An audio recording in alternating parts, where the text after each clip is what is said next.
we've never met. I've never done like a campaign for him at all or anything. I've just been like, yeah, he's an interesting. I just said he's an interesting candidate. Okay.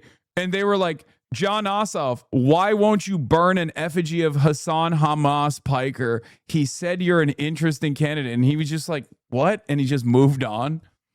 Like they tried to make that into a attack ad.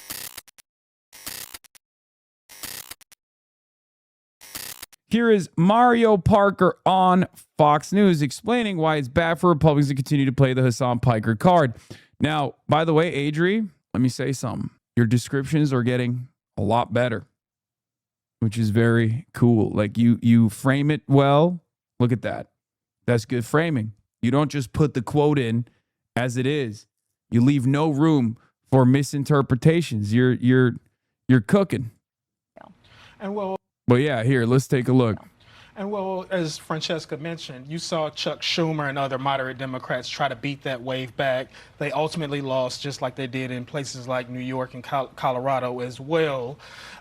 What you see, I mean, you saw El Sayed refuse to denounce Piker. Also, Piker has a strong following within the Democratic Party. I mean, there's no other way around that. He's got about 5 million followers on places like YouTube and Twitch. He's solved some of the Democrats' problems around masculinity that they've had over the last few years as well. And speaking to those young men that Trump ended up taking in the 2024 and 2020 election also. So it's something that the party is going to have to navigate. Now, the problem for Republicans here, when I speak with them, is that this is the only card they have to play right now in many places like Michigan and elsewhere. You have to be careful, according to the Republicans that I spoke to, because if you didn't say America deserved 9/11, Fox wouldn't have shit on you. Are you insane? Yes, they would. What are you talking about? Half of the quotes that they use are shit out of context post October 7th. Yeah, Fox News would never be able to find a socialist anti-imperialist with the name Hasan. They'd never be able to negatively frame a guy like that. Yeah, that's crazy. Yeah, Fox News would never use some that's like totally ridiculous. because at the end of the day, even with this socialist argument, they're still talking about rent, groceries, the cost of living. So you have to be very careful not to over-torque those arguments. And yeah, they kind of briefly admit it. Like that's the meat and potatoes of it all, right? Like every time they're yelling about socialism this, socialism that, what they're kind of yelling at is like the policies that we are representing, the policies that we're advocating for. And of course, those policies are broadly very popular. Those policies are very popular because people are suffering and they haven't stopped suffering. It's not like people were doing, great in 2016. They were certainly doing better than they are now. But obviously there was this underlying resentment, this anger that people were feeling.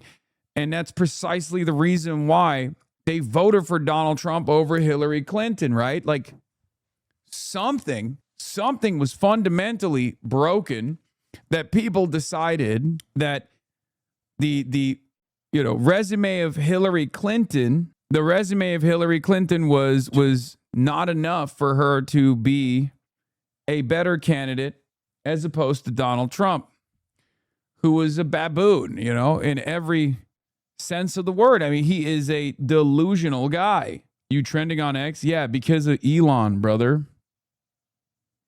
Because of Elon. Hasan Piker's old clip resurfaced, destroy the white race remark. The remarks from older live streams, like, it's so funny. They've moved on. They moved on very quickly from like the shit that liberals do to me all the time to just straight up back to like white supremacist agitative propaganda. And it's very funny that they're just, they're hitting the high notes again. What's next? You're going to talk about how I got banned for anti-white racism because I call someone a cracker ass bitch? Is that what's going to happen? The 9/11 one didn't work. So now we're hitting all the best ones. Just wait till they get to this guy is a rich socialist. This kind of stuff doesn't bother me at all because it's objectively ridiculous. It's hilarious. The right is really bad at this stuff. So we'll start. So they will start hyper focusing on stuff nobody cares about, kind of like how their smears of Abdul now include that he's literally running on abolish ICE and Medicare for all. They're so insulated. Yeah, I almost don't want to talk about it too much because the Republicans are a little bit smarter than the liberal consulting class as far as like making decent attack ads, or at least that's what I used to think. But nowadays, I feel like they're not very good at it either because they just don't have anything at their disposal, and they are definitely watching. Abi burayı okuyor musun? Hayır, okuyamam. Okumayı unuttum abi.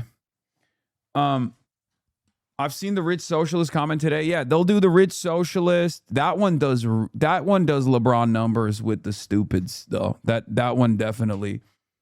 Like nobody ever goes, okay, but don't we want this? Like, shouldn't more rich people be like this? Like, okay, yeah, he's successful. Like, who gives a shit? He's advocating for my values. I would want other rich people to also demand a higher tax burden. Why is your pool so tiny? Let's not do this. Let's not do this. I know people do that.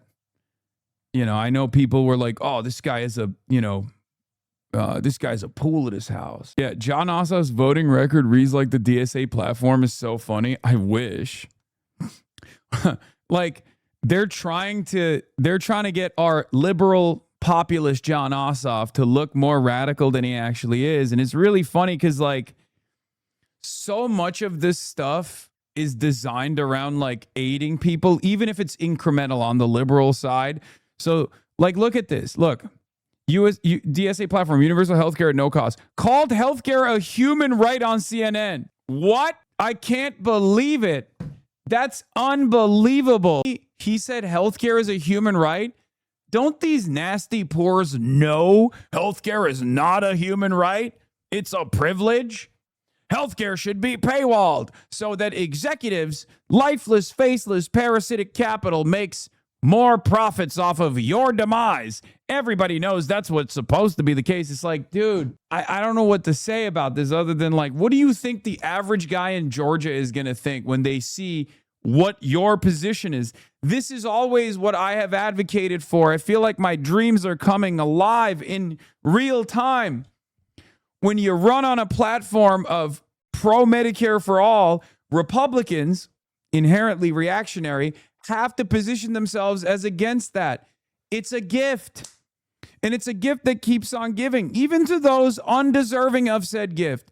Let's be real. John Ossoff has never said a word about being pro-Medicare for all, and yet now he gets the benefit from it because these guys are running against the DSA platform, terrifying DSA platform of everyone deserves health care. That's not a terrifying platform at all. Normies are going to look at that and go, you know, I'm an apolitical guy, but this John Ossoff guy seems awesome because I do think healthcare is a human right. I think that I deserve healthcare. Yes, please.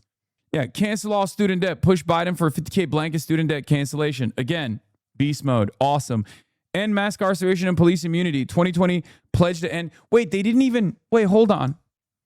They didn't even say like abolish prisons. Oh God, I feel like I'm giving them tips. They didn't even say abolish prisons and abolish police. They said end mass incarceration and police immunity. Oh my God. So the author of this, Mike Collins, like the author of this wants to associate Mike Collins with mass incarceration and police can kill you and stay immune. No police accountability. Really? That's what you want to present your position as? What's going on here? Did Mike Collins hire a bunch of like actual socialists to run his campaign and they're just not so subtly signaling that the DSA platform is awesome? They're doing a better job than the DSA electeds that go on interviews and they give some fairly academic answers to these like questions that maybe don't market the positions to a very broad audience the best way that they could. Like they're doing a better job marketing this to, a mass audience. Free Palestine and end USA to no. Free Palestine and end US military aid to Israel. Dog, you're supposed to say John Ossoff is pro-Islamic terrorism. You're not supposed to say John Ossoff is for a free Palestine and ending U.S. aid. What is going on here? What the? Bro, they're doing so bad, I'm giving them pointers. I'm sorry. This is too easy. This is too easy. We got to give him some pointers, man. This is not appropriate. This is what the, you didn't mention Hamas. No mention of Hamas. You should say John Hamasov. Like it's right there. It's free ball. You should say John Hamasov is pro Hamas. Oh my God, I gotta stop. I gotta stop joking about this. Yeah, it was, they got nothing when they were trying to get him to condemn me. We've never met. I've never done like a campaign for him at all or anything. I've just been like, yeah, I just said he's an interesting candidate. Okay. And they were like, John Ossoff, why won't you burn an effigy of Hasan Hamas Piker? He said you're an interesting candidate. And he was just like, what? And he just moved on. Like they tried to make that into a attack ad. Has he even uttered your name on video? No, he has not. And it's very funny. Like at this stage, they want to turn it into like Hasan said, he likes this guy. Not even he likes this guy, that I just find him to be a unique candidate because I think he's young. I think he's dynamic. He does liberal populism, right? It's not like we're aligned on the issues, right? I mean, he's done a lot of horrible things, like voting for the Laken Riley Act, right? Like he's done. And then to me, that shows bad instincts. And I know he's in Georgia, so like everyone will give him an allowance there because that's where Laken Riley was murdered. But even then, I think it was the environment shifted so rapidly, and someone who's smart, someone who wants to run for president should be able to see that in the near future, that kind of vote leaning into the reactionary anti-migrant wave of panic would have looked poorly on his record. Anyway, Senator, don't you think it's concerning that Hasan said you're an interesting candidate? Why won't you address this? No, that's literally what Mike Johnson tried to do. That literally is what Mike Johnson tried. Dude, or not Mike Johnson, Mike Collins. Sorry. That's not a joke. That's not like it seems so far-fetched. It seems so insane, but that's not a joke. That's actually something that happened.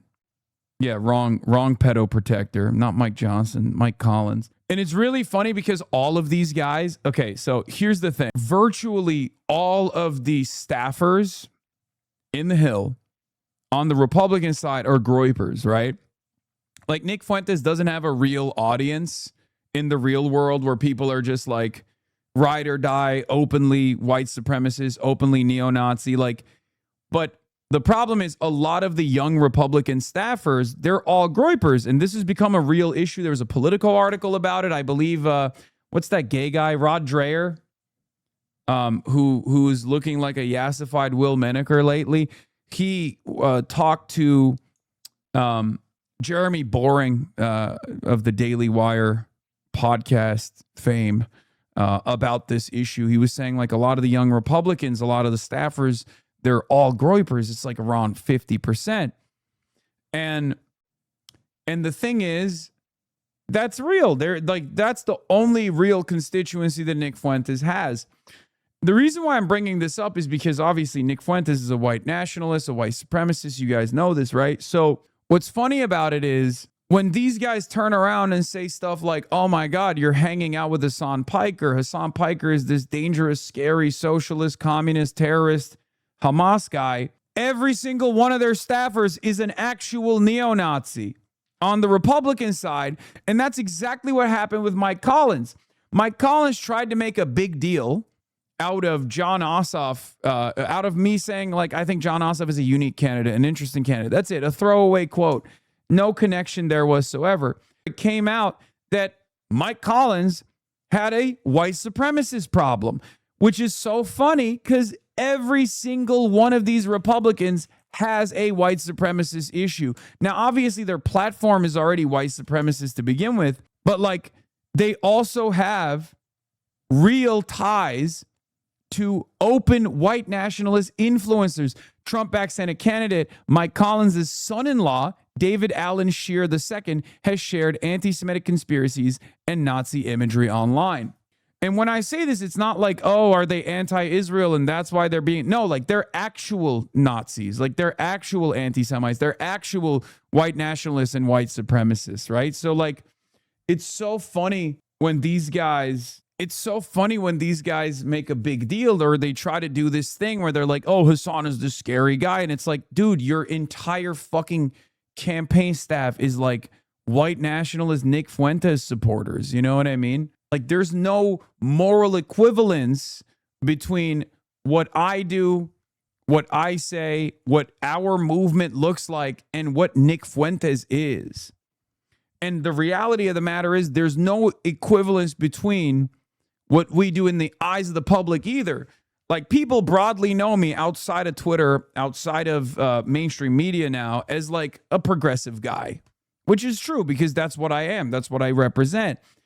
Most normies in the real world know me as like a bit of a rabble rouser, but a progressive spokesperson nonetheless. I think Jon Stewart said it best when he was talking to John Fetterman, where he said like, well, this guy's just a fiery advocate for a left populist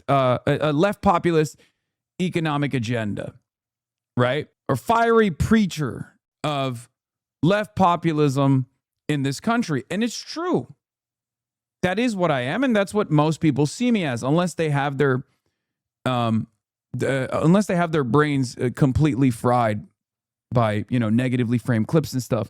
So so for that reason, there's no real like equivalence. One, because socialism or a higher degree of socialization and like social democracy is not considered as odious or as toxic as like white supremacy is, and for good reason, because it's not. It's actually, these are really good policies. At the end of the day, we center the working class and their needs at the heart of our movement, whereas these guys on the other side, they want to constantly they want to constantly push this country and really any country they can to a far more violent to a far more violent direction, right? So I think most people see that. Most people recognize that. Most people understand that, like, neo-Nazi stuff is just a bridge too far. They don't fuck with it. So, yeah.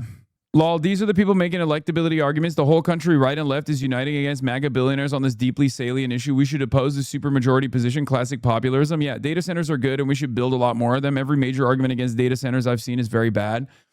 Yeah, a lot of these guys demonstrate their lack of interest in like winning elections or even caring about the needs of the masses, caring about the needs of workers across the board. They masquerade a pro-corporate agenda as like, well, this is smart technocratic liberalism. This is what we have to do. And it's very funny. Trump just said he agrees with the DSA on abolish the Senate. Shut the fuck up. Jihadism, it's a lot of friend of mine called up. He said, really, you should use the word jihadist. To your point about the losing battle, watching significant segments of the right self-immolate as they realize affordability is a lost cause, and as such, pivot to pull yourself up by your bootstrap rhetoric is a deserved self-inflicted error. You live in a gerontocracy. What were you expecting? A majority of your own side literally doesn't care about you. They're boomers focused on perpetuating their own existence. What were you expecting? Them to lose out on profit opportunities and make life easy for you? You got played. Yeah, I do throw on to it with the death grip. Even when 20-year-old recoils in horror as these people lash out at him, he won't address the underlying issues. Easier to spaz out about immigration magically being the underlying root of all economic evils. Yeah. I went to a Seattle DSA fundraising party last night, and many of us were talking about this point regarding boomers. You're so wrong about Gen X, and you need to stop lumping them with boomers. Yeah, I assume you're a Gen Xer, and that's why you're upset about this. But Gen X is probably even worse than the boomer class, if we're being real. Like, generational politics is inherently reactionary. I normally don't participate in it. I don't believe in it. I think class politics is more important. Class politics is everything. Having said that, Gen Xers in the United States of America are a unique behemoth. That's why we call them generation led. It's the most violent generation. It's the base. It's the real base, the true base for the MAGA movement. And it is you look at all all of the polling, and there's just like this massive peak of maybe they're the Reagan generation. Maybe that's what it is when they got their political awakening. Ronald Reagan, and like Reaganism was popping. Neoliberalism was at its peak. You know, the end of the Cold War. We defeated those fucking commies. Like America is on a upward swing. We will never be defeated. The end of history is here. You know, that kind of attitude, I think, certainly played a role in the lead poison generation. Again, I just hate doing generational politics because it's not real. It's bullshit for the most part, with one exception. I think the lead poison generation is, weirdly enough, noticeably more violent and more reactionary. I don't know why. I don't know why that's the case. Rare diagnoses, L. We were 10. Gen X is 46 to 61. I think you're dead on. Gen X had so much lead on food, water, paint, even on the gas their cars run on. Yeah. In any case, this is, I hate generational politics, especially because I do have a lot of older people in my community now, like a lot more than before. All the youth are too busy watching, you know, kick streamers and Eden Ross and Kai Cenat compilations to give a fuck about politics. So I got to be more careful. That's my new base, you know? My new base is the boomers. My new base is the Gen Xers. My dad thinks the gas was better when it was leaded. I love that. You're mad Gen X has the best paint? Yeah, that's what it is. It's jealousy speaking. But yeah, let's get to a fucking boomer talking big shit. Morning Joe. Morning Joe slams DSA's extremist views and urges Democrats to call him out. Now this guy is ultra instinct, you know? This guy knows how to win races. Mr. Do Not Drop Out Joe Biden, no matter what, is back again with another fiery hot take. You know, that movement that's like exciting the base for the first time in a very long time, making it seem like the Democrats are actually invested as a national party and solving some of these problems that people have been experiencing for the last couple of decades. You know, that group, the Democratic Socialists of America, a group that has now created some of the most popular politicians in the nation. Yeah, we should cut those guys out, says Joe Scarborough, former Florida Republican. Let's take a look. Tomorrow to decide the Democratic nominee for governor. State Representative Francesca Hong is currently the frontrunner in the race, but the Democratic Socialist has faced scrutiny for past social media posts, including one calling for Thanksgiving to be canceled. Democratic Congresswoman Alexandria Ocasio-Cortez of New York, who has declined to endorse any candidate in the Wisconsin gubernatorial primary, weighed in on the race yesterday. Francesca Hong, who is the Democratic Socialists of America supported candidate for governor. You haven't endorsed her. Are you going to? No, I haven't endorsed in that race. My focus has been in winning back the Congress, winning back the House, and positioning ourselves to have the best chance possible to win the Senate. So I've been focused on those legislative races. What do you make of this? These races ultimately are local, and all politics are local. My understanding is that that Francesca Hong has made clear her present stances to her electorate. Yeah, she's moved away from a lot of that. Right, she's moved away from it. And I have a local city councilman that has this saying, woke one was crazy. One was crazy. Okay, that's and I think that what's important is that we have to. Everybody gets mad at this, but like, what is the, like, what? I think I was going to get into the woke one versus woke two distinction and stuff like that in a little bit, but like, I don't think this is the wrong assessment at all. I think controversial opinion here, but I think AOC is you know, trying to move away from some of the more like electorally not great positions of the national platform, especially because this is a moment where it is virtually impossible in a contentious media environment to describe like police abolition or a prison abolition as a North Star, like as a idealistic goal to move in the direction of. I mean, I guess she could say that, right? I guess she could be like, look, there's There's always going to be certain, constructive criticisms for any platform. DSA National is an organization that democratically votes on a national program, a program and a platform that they want to move in the direction of. I think one of the biggest problems of the Democratic Party is that we are lacking a vision, right? We're lacking a bold vision. And let's be real. Regardless of my disagreements, you can't argue that the DSA's platform is bold. For far too long, we've only had bold, radical vision on the Republican side, on the reactionary side, Project 2025 and things of that nature. How about we put the working class and their needs at the center of our movement for once? How about we try to move in the direction of a more just and more equitable society for once? Like, she could say something along those lines, right? The problem there is twofold. One, I don't even know if she agrees with, that national platform. Anyway, there's also a little bit of drama, I think, with DSA National and her local chapter, New York City. There's also the DSA left-right distinction. There's a bunch of different points here, right? So I think that's part of the reason why she said this. But I don't have an issue with being I don't have an issue with the way she's communicating around this stuff. I don't have an issue with Francesca Hong communicating around this stuff by saying, like, look, I think like police abolition as a governor is not something that is in the cards for me anyway. So a lot of people, I think, looked at what she was saying as like running away from the ultimate goals of Black Lives Matter.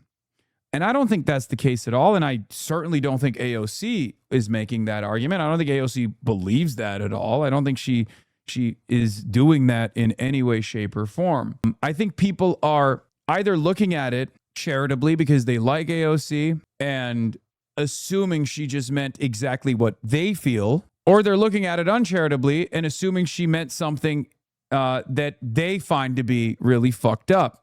I think that's what it is. Because this is an intentionally vague way of sidestepping the issue. And I've seen so many variants. I've seen so many different variants of the same back and forth. Maybe people were a little too woke scolding online or whatever, but the bold down genuine energy and racial justice, feminist, LGBTQ rights, and abolition movements and more to woke one was crazy is just handing the right a free win and diminishing real political energy. Yeah, I don't see it as that. I don't see what she said as that at all, especially because I think AOC is too woke. I've talked about this before. I think one of her weaknesses is ironically that she is too like academically woke. She leans into the woke scold stuff maybe a little too much. She originally was the one who was mad about Bernie going on Joe Rogan, right? We were at odds with her at the time, right? So I don't think she's saying like fuck racial justice and LGBTQ. That's crazy. Like, I think when you say, oh, woke one was a little crazy, we got a little out of hand or whatever, we were looking for real solutions, and maybe people were very excited at the time to take on certain positions. When I say that, I mean rad lib tendencies, a lot of which still haunt me. A lot of which people associate with me on the internet. People think I'm the king of woke 1.0, that I was Mr. Radlib, right? I never was. I have a pretty open mind to unlimited progress, but I also understand how people operate. Like I never did the Latinx thing. I never did the folks with an X thing, right? Like, but I don't disparage people who did. I understand that they were trying to be as empathetic as possible. But ultimately, these sorts of things they're inconsequential, right? I think they're inconsequential. I don't think it shows that you're like a bad person or silly or ridiculous, and you should be punished for doing that. Like, who gives a fuck? Whatever, dude. Whatever. That's my opinion on this. But I think when people talk about woke 1.0 versus 2.0, I think that's mostly what like people like AOC are referencing, where it's like, we tried a bunch of things. Some of it was, a little bit annoying, and that's it. And I would still far prefer a little bit annoying on the empathetic side to whatever the fuck unlimited neo-Nazi shit is going on right now, right? But we also have to be, because we're marketing our positions, right? This is something that I stress all the time. Like this is if you want to build a mass movement, you got to speak like the masses, you got to speak to the masses, and you got to be where they're at, and you got to lend a helping hand, right? And a part of that is also not leaning into certain inventions of academic circles when you're communicating. I think Abdul does a very good job at this. I think Bernie has always done a very good job at this, even though on the other side, Bernie has also sometimes come across as like not being as invested in black issues, which is very important for American politics, not just to like win Democratic elections, but just important in general. So I'm a little bit of a centrist on this woke stuff in many respects. I'm a little bit, the reason why I'm using Latinx as an example is because it's an easily identifiable one that pretty much everyone now recognizes was like a little too performative. Can we say that? Can we say it was a little too performative? You know, is that appropriate? Because I always saw it as such. But I would never disparage Amy Goodman, who used Latinx. And I think she still might use Latinx. I have respect for the elders. I have respect for the people pathetic people who are organizers, who maybe use some of this academic language and want to do right, want to help people. I just don't think it's the best way to market. That's it. That's all. That's my assessment, right? I will never make a mountain out of a molehill in either direction, though. I'm not the type of guy who will be like, you can't call the master bedroom a master bedroom. You call it a primary bedroom now because woke killed it. And then that's my North Star. That's the only thing I care about, right? That's why I say I'm a centrist. I'm a centrist with this stuff because I think it is ultimately immaterial. Okay, it has nothing to do with anything. It's just not the best marketing technique. But having said that, if that's your only output, like Zaid Jilani is a great example of one of these guys that I sometimes find myself in agreement with, but in many instances find him to be a little bit too hyper focused on woke shit, culture wars. Like, I am not someone who gives a fuck about culture wars in any way, shape, or form. I don't care. One way or another, I don't care. Like, I think there are people who make it their life's mission to be on one side or the other of culture wars. And I think both of those sides are still very much involved in culture wars. I am involved in class warfare.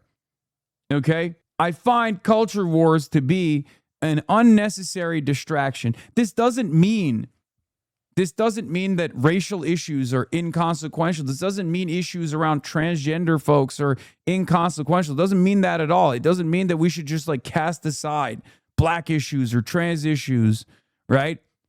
Never that. But the hyper focus on the identity of everything, the hyper focus on the culture wars, whether you're against it or for it, I think it's ultimately unproductive. And that's always been my attitude. That's been my attitude during Woke One.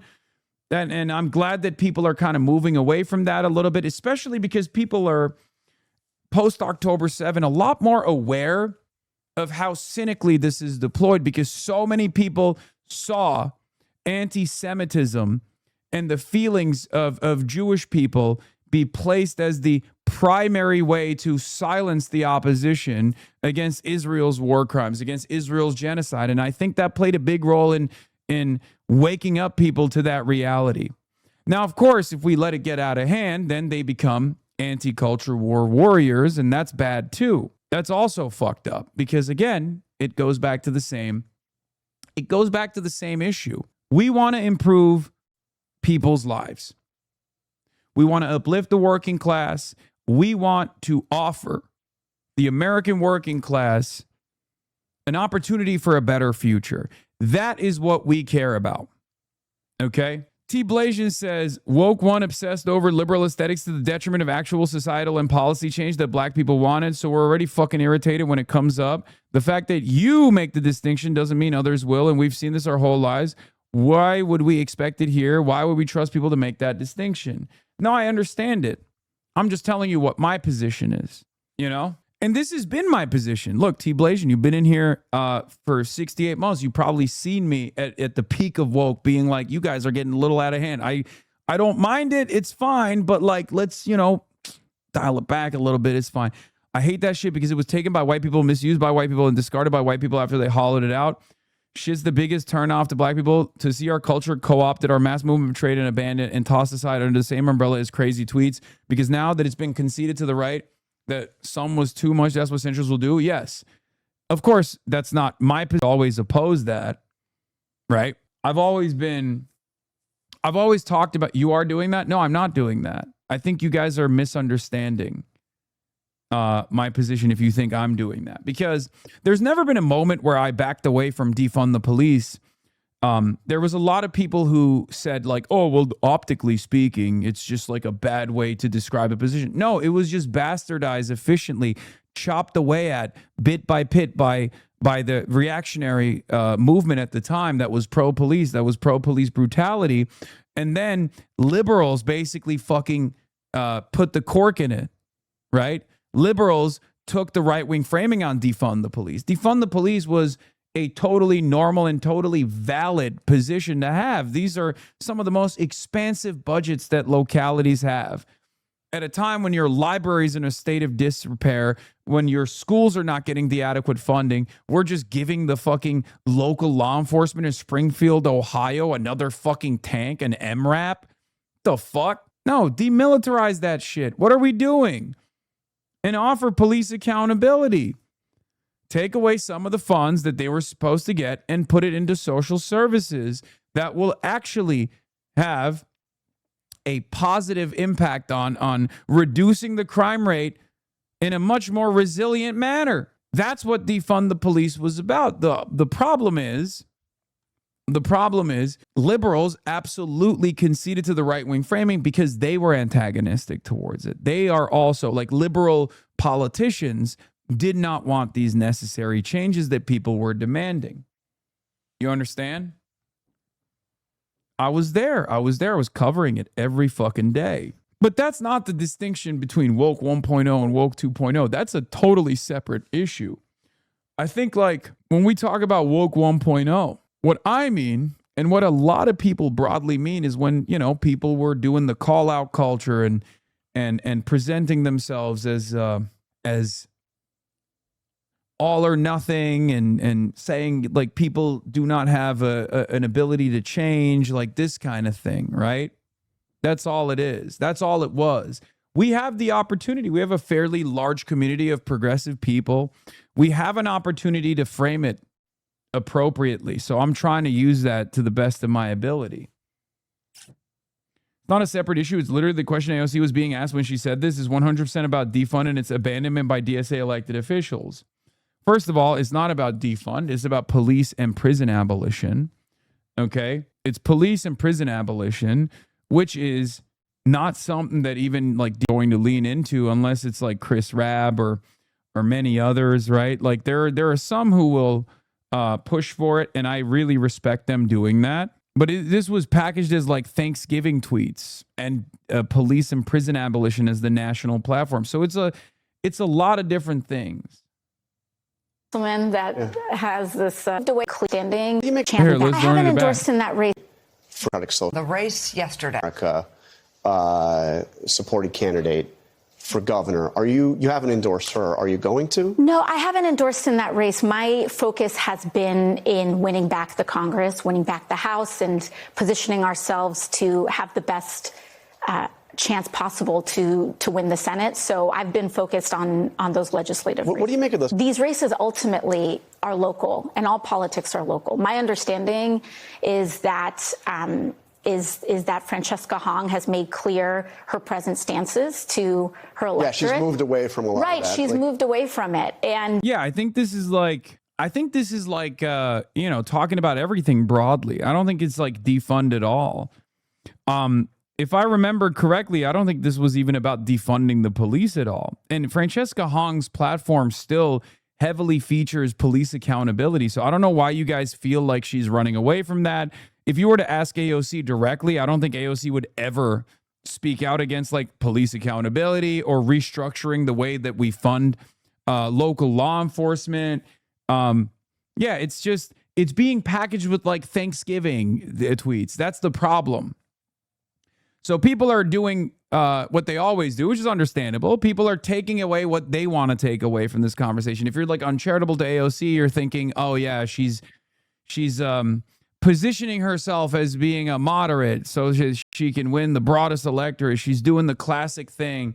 She's doing the classic thing. She's abandoning us. She's abandoning the DSA, that sort of thing. I don't think that's what they're doing. I don't think that's what they're doing at all. How the fuck do you literally look at ABC News and think she's talking about academic bullshit? Also, woke one was crazy, came from a black man. I think it's time to contend with the fact that leftist discourse has leaned into monolithic thinking more than people are comfortable considering. I mean, there's definitely a lot of black progressives who, like, there's like 18 different conversations happening on this, unfortunately, as always. And especially in this clip culture environment that we live in now, it's impossible to have a long-standing, nuanced conversation about these sorts of issues, and it's never going to happen. But I will still try to do my very best. Like, I described it early on in the beginning of the broadcast, but I guess I'll repeat it one more time. Woke as a concept initially originates from the black community. And woke as a concept in like leading into the 90s was very different than woke as a concept post 90s in the black community. Early on, it was about hoteps, right? Like hotep style, like woke guys, right? Unks. And then it turned into being aware of white supremacy, being awake to the realities of white supremacy and anti-blackness, right? And then in the 2014 leading into like 2021 era, okay? No, it was not who told you that. No, I'm saying like the OG concept of wokeness was like that. I'm right about this. You guys don't know. You guys don't know the history of it, I think. Highly inappropriate use of hotep? No. Stop taking the biggest L you've had all fucking year and just play the clip. What? That's not even the main point that I'm trying to make. No, I think FD Signifier said the same thing as well. Don't listen to what that chatter is saying. Longtime black chatter here. Yeah, the unks know. Okay? The unks know the truth. We ain't got to tell everything to everybody all the time. Your audience is too white for this. Yeah, I know, but like, you know, I'm trying to be their Sherpa a little bit, you know?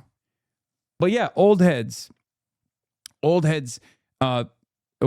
the origination of wokeness is very different. It's a totally different concept at its inception, as its origination.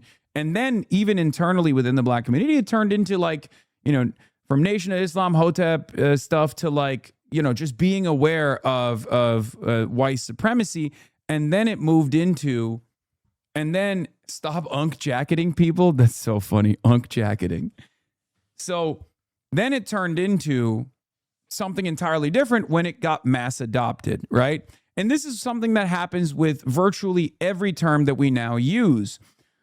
It almost always comes to the black community, queer communities, right? Like, and then white people start using it, everybody starts using it, and then it basically gets bastardized along the way. That's just how it goes. And as I was saying earlier, it's the same as like you know, the terms that we would never think came from the black community, like cool, right? So it gets whitewashed, slay, ratchet, right? So basically, it gets mass adopted, and at that point, it evolves into something entirely different. So in the early like 2010s, leading into the 2020s, it was wokeness basically became broadly progressive, right? That's what it meant. That's what people were using it as. That's what the masses were using it as, right? Just meant broadly progressive. You're you know, it wasn't like a total bastardization of the way that at that point, the way that the black community was utilizing it, but it wasn't like specific to anti-blackness and specific to white supremacy. It was just everything else, right? It was broad. It was broad progressivism. And then the right-wingers started using it in disparaging ways. They associated it with right-wingers in the reactionary movement broadly started associating it with anyone that has empathy at all. Okay? Anyone that has empathy for anybody that's not themselves. And it turned into this dog whistle where it flipped back and it was like, oh, you're woke. And for, I think, some in the black community, that dog whistle was just a replacement term that white supremacists and reactionaries were using for black and blackness and black culture and black issues, which is understandable because in many respects, because the origination of the term woke was correct, right? That is the underlying principle of a lot of reactionary movements in this country, associating everything with blackness and even brownness, but specifically anti-blackness as like the primary vector of hatred for the old reactionary movement and the contemporary reactionary movement. It's never really changed, right? So therein lies the problem. There's the euphemism treadmill, the etymology of the term, and how people understand it. And given that we now exist in these like isolated silos, especially on the internet, many of which are right-wing, many of which are reactionary, and that a lot of the right-wing commentary actually ends up dominating discourse or leading discourse rather, there's this like two different conversations, or maybe even certain instances, like 10 different conversations happening in real time at the same time, and people are just like speaking over one another. That's the issue.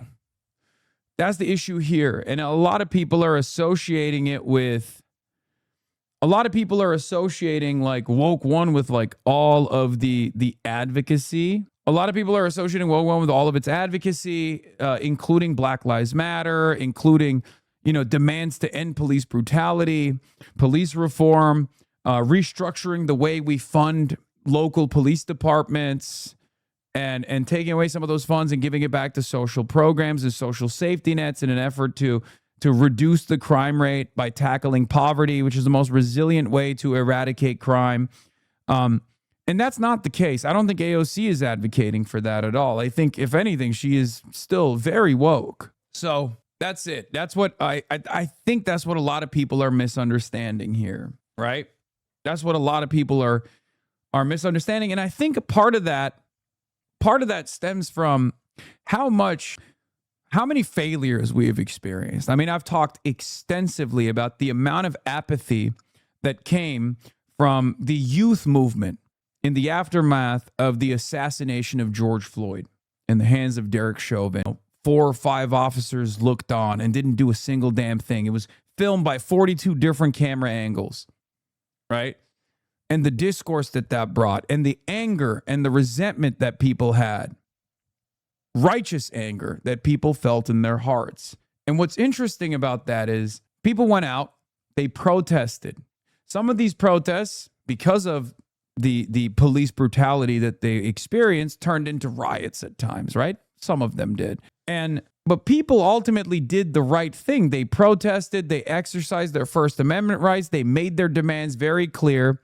And what did they see from the Republican side? They saw hatred, anger, you want to kill cops, fuck you, you're all terrorists, we have to brutalize them further. And from the liberals, they saw a conciliation or a conciliatory tone to the right-wing framing. What was the first thing that the Democratic Party did when the decentralized movement of Black Lives Matter that became an international movement, the calls were to defund the police? This wasn't a demand being made by NGOs. This was a demand being made by the streets. Democrats kneeled with the kente cloth, total aesthetic nonsense. And then they created their alternative justifiable legislative package, right? Which was already bullshit. That legislative package was 8 can't wait, okay? Not only did they engage in the performative pandering, but then they also turned around and gave us a legislative package that was totally diluted. They did that on purpose. They did that to neuter the movement, right? We got murals, but we didn't get policies. And even the policies that the Democrats, the legislative package that the Democrats actually brought forward, that was already super conciliatory to the demands being made by the Republicans, even that legislative agenda never got passed. So then what did people do? 2020 rolls around. We got an old, decrepit, racist man running for president. His name is Joe Biden. It was another big fuck you to the movement. It was another big fuck you to the activist base. It was another big fuck you to the streets and the demands that they were making. The architect of the crime bill, running on funding the police more. That's what Joe Biden ran on. And he was backed by Jim Clyburn. Jim Clyburn played a major role in his election. Okay? Jim Clyburn played a major role. The South Carolina victory that was inevitable was presented as this amazing underdog story where finally the scary Bernard Sanders was eradicated by the establishment Democrat that all black people wanted. It wasn't all black people that wanted Joe Biden. There were plenty of black people that wanted Joe Biden. He was the vice president of Barack Obama after all. There were a lot of young black people that didn't want Joe Biden. They got cast aside in the same exact way that anti-Zionist Jews get cast aside in the media. They never get talked about. You'll never hear from an anti-Zionist Jew in mainstream television. There's a reason for it. Just like you will never hear from a young black leftist in mainstream television because it doesn't fit within the neat confines of permissible messaging. Okay? But in any case, people plugged their noses, myself included, and voted for Joe Biden. We wanted to get Donald Trump out. We knew how dangerous Donald Trump was. And then none of the marginal changes that were presented to us were actually implemented. How do you think people feel after that? How do you expect people to put faith in the system when they did everything by the book? They went out and they protested. They exercised their First Amendment rights. And then they exercised their civic duty and voted. They plugged their noses and they voted for the guy they knew was far too old. And nothing came out of that. No changes came out of that. Just murals, no policies. That breeds apathy. Of course that breeds apathy. That's precisely what happened. So all of that was by design. The establishment, whether they be Democrats or Republicans, rely on your apathy. They want to show you that your initiatives are not worthwhile. They want to prove to you that changes will not happen. Perhaps that's a big part of the reason why they're so angry at the Democratic Socialists of America right now. Because the Democratic Socialists of America are showing a different vision. The Democratic Socialists of America actually care about these issues. They're not directly associated with the Democratic Party. Their goal isn't to sanitize the Democratic Party. Their goal is to put a platform first and push for that platform. Perhaps that's the reason why they're so angry at this. I think that is the reason why they're so angry at this. Both the Republican politicians and their consultants on one side and the Democratic politicians and their consultants on the other side are terrified of our movement. But they're not just terrified of our movement. They're not terrified of me. I'm just one guy. I'm a media figure, right? I'm a mouthpiece, a megaphone for your resentment and your anger. What they're primarily terrified of is democracy. Their democratic process. They're terrified of having to face the masses. And we've seen this. We've seen this in the last 3 years since October 7, 2023. The attitude on Israel changed dramatically. It changed dramatically, and now people are demanding these changes, but there is unbelievable amounts of enmity towards those demands coming from the masses. They're trying to plug their ears. The establishment on both sides are terrified of hearing what you have to say. And the more we become undeniable, the harder it gets for them to refuse to hear our demands. That's why the electoral process still matters. That's why they're pushing back so hard. That's why they're pushing back against me. That's why they're pushing back against our movement. That's why they're trying to do their very best to nip this in the bud before it gets out of hand, before 2028 comes around and the national conversation is very different. Sometimes people at the DNC directly plug their ears. I remember. So yeah, as far as woke 1.0 versus 2.0 goes, I think our politicians, whether they be AOC or anybody else, they're not running away from progress. I don't read it as that at all. I think they're trying to go back to a more Bernard style attitude where it's just policy first, a more serious attitude. That's the way I read it, at least. That is the way I read it. I don't read it as anything but that, especially from AOC, who is, I would say, a little bit too invested in the rad lib tendencies and the way that she communicates still to this day. So their pragmatism isn't to moderate on their policies. Their pragmatism is to moderate on their comms, on their communication. And unfortunately, in our modern reality, bourgeois democracy and all, the only thing we can associate with, the only thing that we can put our teeth into, sink our teeth into, the only thing that we see as tangible is optics. And that's why it becomes a big deal for a lot of people when there is even a subtle optics shift, even if it's actually a positive optics shift. Hasan's new pharmacist. I'm infinitely proud of Dr. Jihad right now. I wish he'd just make these points more regularly when this shit comes up. Redirecting to larger persistent systemic issues would prevent it from being misunderstood. I mean, I can't do a 25-minute rant on how post-BLM, the lack of interest from the lack of interest from the establishment Democrats and the establishment Republicans led to tremendous apathy every single time. You know what I mean? It's something that you've probably heard me explain before, but it's just hard. It's hard for me to do that every single time. It's a 25-minute rant. Feel me? I have a local city councilman that has this saying, woke one was crazy. One was crazy. And I think that what's important is that we have to assess what was it? I mean, did the movement go too far? That may be a quote. That might be the newsletter quote of the day. It's a T-shirt. Woke one was crazy. Yeah, you've got your headline. Woke one was crazy. Hong faces a challenge from Milwaukee County Executive David Crowley, who was endorsed by outgoing Governor Tony Evers. All right. So listen, Jonathan Lemire, first of all, there's no great conspiracy here. The reason why more people are talking about the DSA right now is because you have the mayor of the most important city in America who, first of all, is identified as DSA. He's proven to be, I think, extremely pragmatic in many ways. And while there are a lot of people... I'm sorry, what leads you to believe that democratic socialists are somehow antagonistic to pragmatism? Yeah, he's been pragmatic. Yeah, he wants to get shit done, my man. What are you talking about? What the fuck? Why is the automatic attitude that, like, of course, these guys are pie in the sky idealists. They can't be pragmatic at all.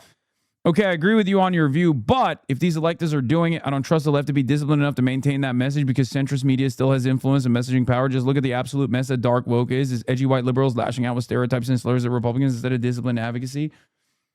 Yeah, I think there is that element of it too, but again, it's vague. It's too vague. It's too vague. Like, what does dark woke mean? Does it mean like you're allowed to say slurs now as a white guy? No, of course not.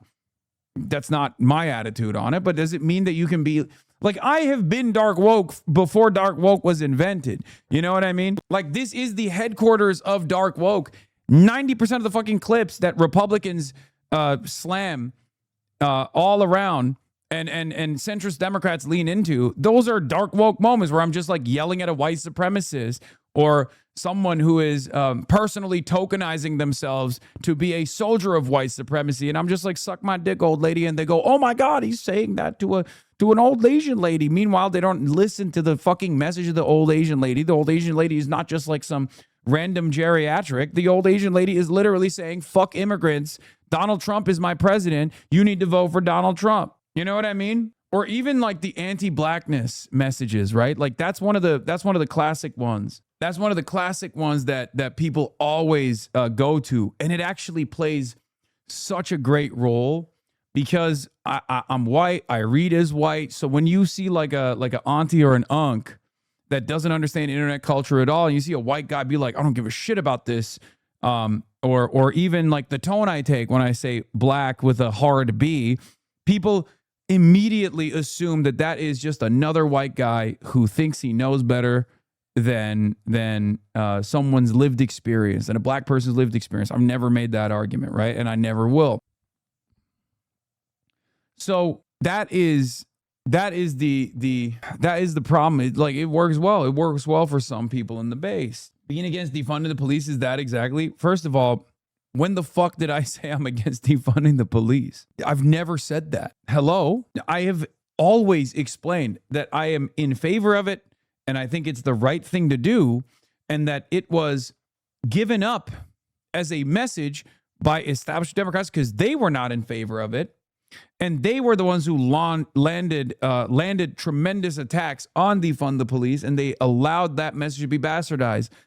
Black Lives Matter, in the same exact way, was attacked by Republicans first, okay? When people said Black Lives Matter, what did Republicans go? Oh, you mean white lives don't matter. You mean police lives don't matter, blah, blah, blah, blah, blah. What about all lives matter? All lives matter. But liberals who were also antagonistic initially, like liberal Democrats, Democratic establishment under Obama when BLM first started, who were actually antagonistic to BLM, decided not to play that game when Donald Trump positioned himself as being anti-BLM during the Kaepernick protests. That's when the liberal attitude broadly shifted to favor Black Lives Matter. And because liberals consolidated around that message, they explained what it was. And that's why nobody believed the right-wing reactionary framing on Black Lives Matter. Whereas with defund the police, liberals did not allow that. There was no consolidation around defund the police. Liberals immediately were like, this is bad. This is not us. This is not us. Fuck those guys, right? That's usually how a slogan invented by or policy prescriptions invented by the masses get destroyed. If there is if the Democratic establishment leans into the right-wing framing on the issue, on the agenda, they give the reality, okay? And they certainly did that with defund the police. Because defund the police is the dumbest messaging possible? I don't think so. I never thought so. You wouldn't think that way either if liberals explained what defund the police meant. That has always been my position. These are just slogans that are supposed to identify key policies. And I'll give you a perfect example of this. Zohran Mamdani hasn't been great on cops. Let's be real. I will say that. However, Zohran Mamdani literally said, "Oh yeah, I don't believe in defunding the police." And then he would just simply say his opinion on policing is that it's a really tough job, and that we shouldn't increase the head count, and that we should instead hire social workers for some of these calls to reduce some of the bandwidth or some of the tiresome work that the police engage in. They shouldn't be going to all these calls. It's crazy. You know, they're supposed to be solving crimes. That's a big deal. That's a huge issue. And then also, we should be funding some of these social safety nets. That's defunding the police. And everyone was like, that's beast mode. I love that. Thank God he dropped the slogan. Yeah, he dropped the slogan, but not the policy. Because that's what the fucking policy was. That's what the policy was. Always. He just explained the policy instead of leaning into the slogan, because everyone had destroyed the slogan at that point. These things unfortunately matter in elections because elections are about marketing. And at the end of the day, we got to sell our ideas to the masses. Yeah, BLM can be construed into vague platitudes, whereas defund the police is a policy prescription. One is candy to the establishment. The other is anathema. That's a beautiful way to put it. That's the other side of this story.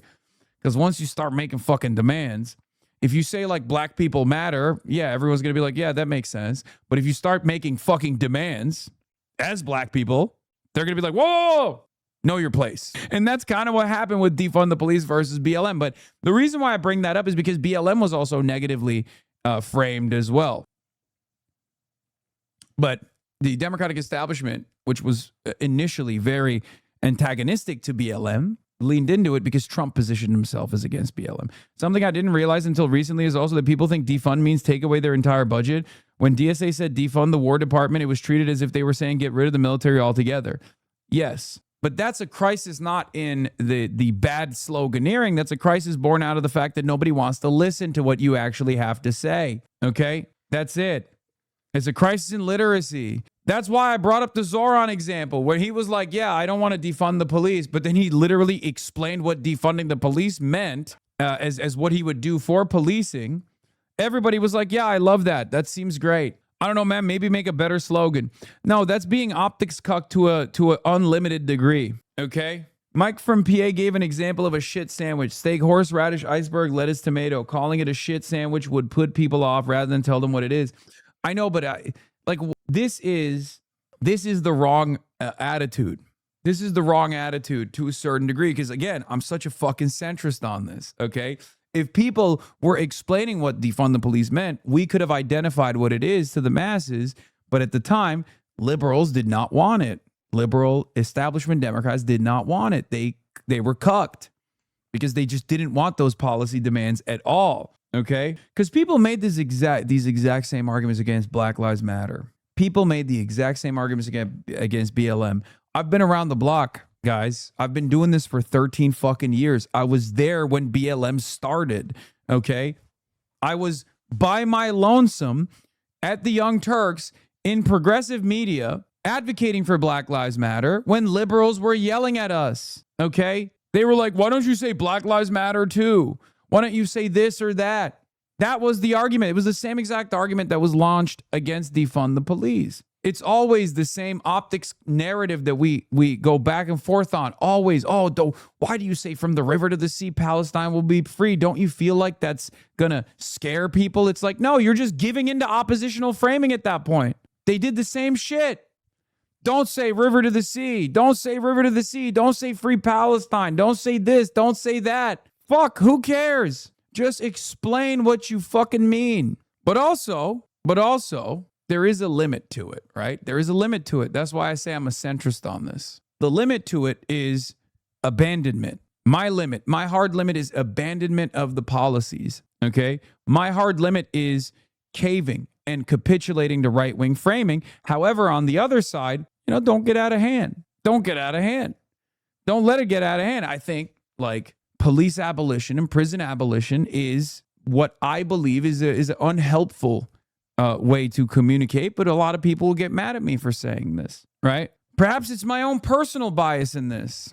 I don't know. Perhaps it's my own personal bias in this. But while I agree in the spirit, while I understand that abolitionists are at the forefront of this movement and put in the necessary tireless work day in, day out, if you're going to try and win an election, if you're going to try and fucking communicate it to the goddamn masses, people are probably going to take issue with it because they don't understand that you're talking about how in the interim, the carceral state is unbelievably violent and torturous, so torturous that other countries, other OECD nations have non-extradition protocols where they don't send American prisoners back to the United States of America because that would be a human rights violation.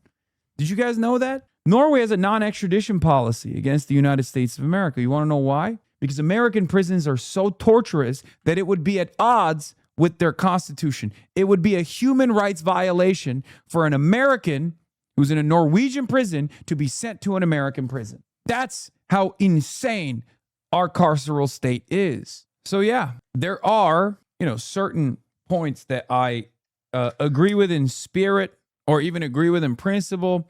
Defund is not one of them because defund is already a very neutered down version of police abolition or prison abolition, right? It's not even in the same fucking planet at that point. And if we're gonna tell them to shut the fuck up about defund the police instead of explaining what the slogan is and make sure that people understand what that slogan is, because that's how marketing works, right? Then what the fuck are we doing? Hug and kiss the police? Is that what we should be doing? Is that what we should be advocating for? It feels like half of these streams for the last week have been you explaining basic shit to chat. Buddy, that means you now understand some of these basic concepts and find them to be elementary. That's good.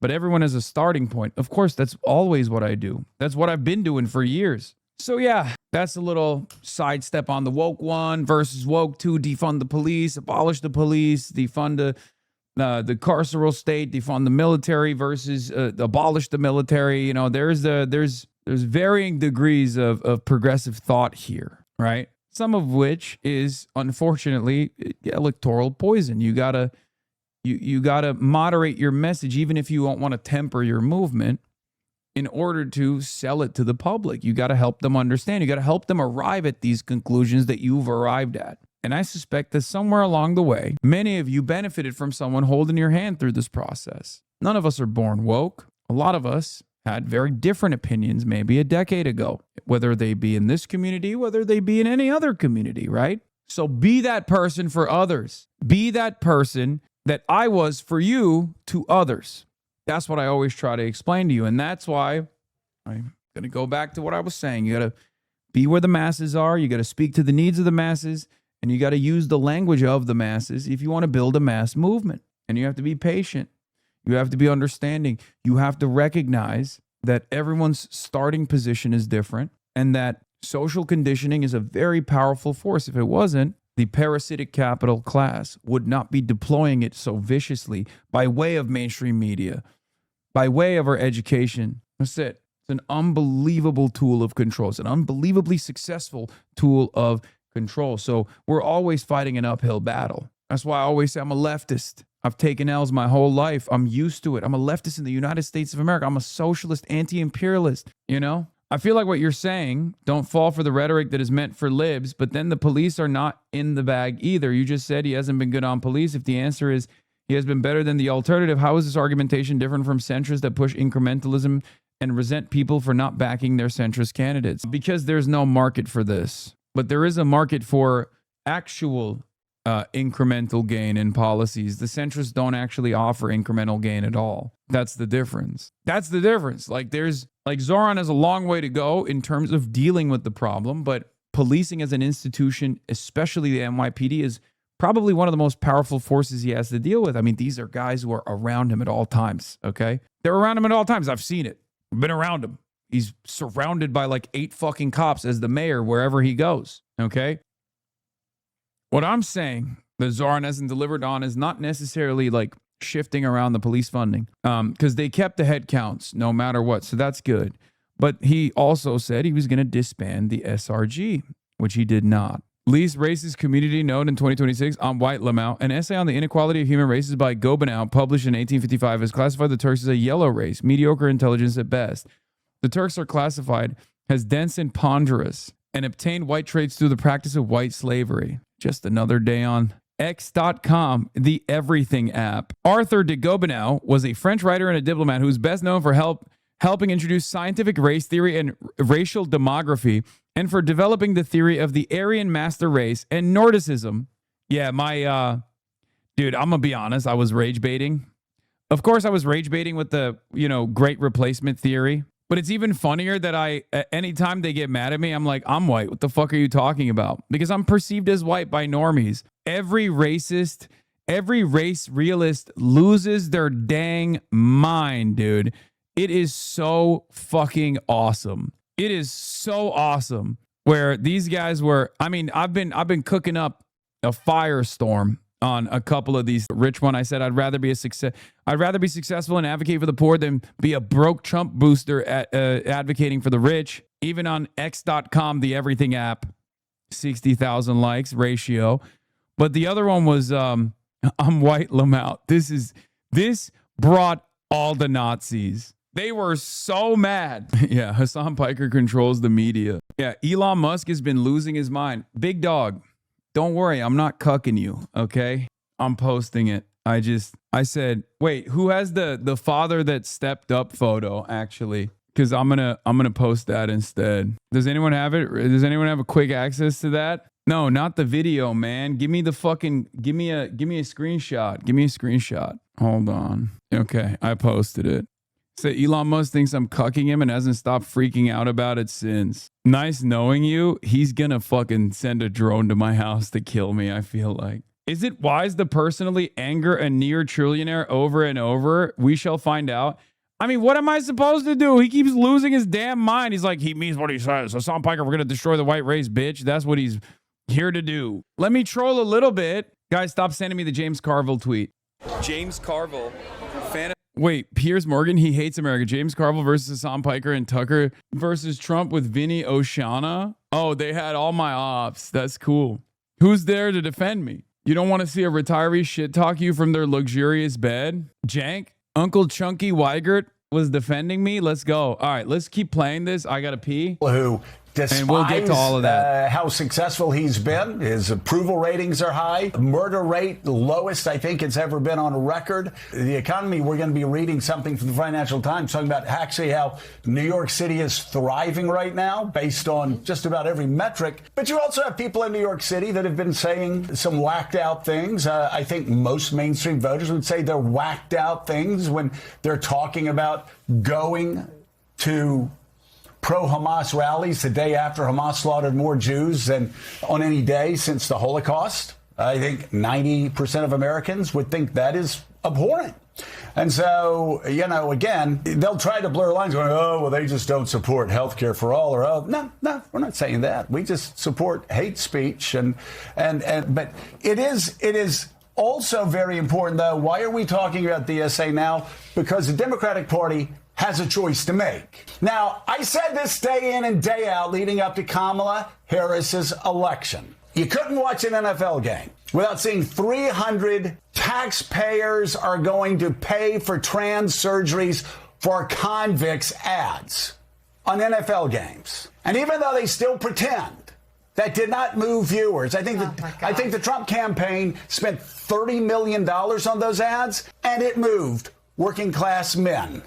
Working class white men, working class black men, or kept them where working class Hispanic men. It just did. And the Democrats had their head in the sand. So there's nothing wrong with the Democrats supporting economic justice. There's nothing wrong with the Democrats supporting, cutting taxes or getting rid of the Trump taxes and making billionaires pay more in taxes. That's legitimate. That's a legitimate mainstream debate for people to have. Health care for all. Health care is unaffordable. That is something most Americans would agree with. But please, I don't need people telling me, oh, you have to just turn a blind eye to people saying that women getting raped on October 7th didn't matter in the grand scheme of things. No, Americans aren't going to support that. This is not about. Yeah, rape doesn't justify genocide, by the way. And that is unironically the position of the overwhelming majority of Americans. Like, that's literally the position.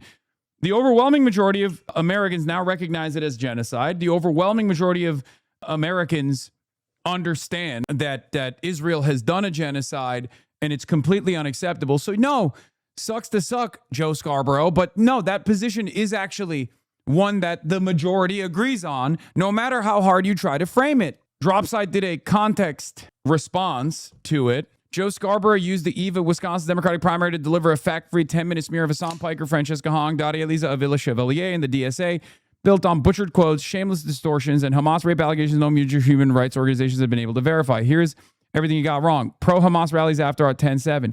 Scarborough, referring to Democratic candidate New York 13 Daria Eliza Avila Chevalier and DSA co-chair Megan Romer, said people supported going to pro-Hamas rallies the day after Hamas slaughtered more Jews than any day since the Holocaust. The framing is entirely his own. The demonstrations he pointed to were Palestinian solidarity gatherings that Avila Chevalier said she attended because she expected Israel to attack Gaza indiscriminately and disproportionately. She was right. By October 8th, 2023, the day after, Israel's military said it had already bombed some 800 sites in Gaza, a geographic area smaller than New York City, with the IDF military spokesman claiming entire cities nests of terror. By Sunday, late Sunday, Gaza's health ministry reported 413 Palestinians killed and more than 2,300 wounded. People marching on October 8th were reacting in real time to bombs already falling on one of the most densely populated places on earth, but Scarborough presents them as celebrating a massacre. 2. The 10-7 rape claims of the blood-soaked history. Scarborough leads hardest on sexual violence, chastising the left for ignoring women getting raped on October 7th, and to describe those questioning the atrocity claims as beyond the pale. The accusation of rape has been used for centuries to dehumanize people of color and justify their mass killing. Enslaved and later free black men were lynched by thousands on the strength of unproven rape allegations.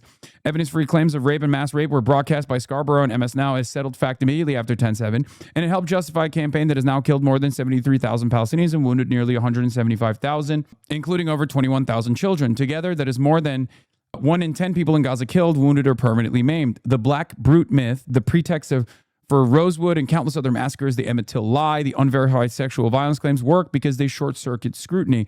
To ask for evidence is made to appear as defending the crime. That is exactly the function of these claims, served after October 7, when they were deployed in the war's opening weeks to pre-justify Israel's genocidal response. Scarborough and MS Now have not yet told their audience that no major human rights body has confirmed a single instance of rape on October 7, not the Independent International Commission of Inquiry, the UN's highest standing investigative mechanism on the conflict, not Amnesty International, not Human Rights Watch. None have confirmed it. Wait, what? Joe just admitting he's never watched you? Yeah, Pablo was there, I think, on the panel defending me a little bit, but we'll get to that in a second. Oh, here it is. The one UN document routinely cited as proof, the March 2024 mission led by Pramila Patten, was, by her own explicit acknowledgement, neither intended nor mandated to be investigative in nature.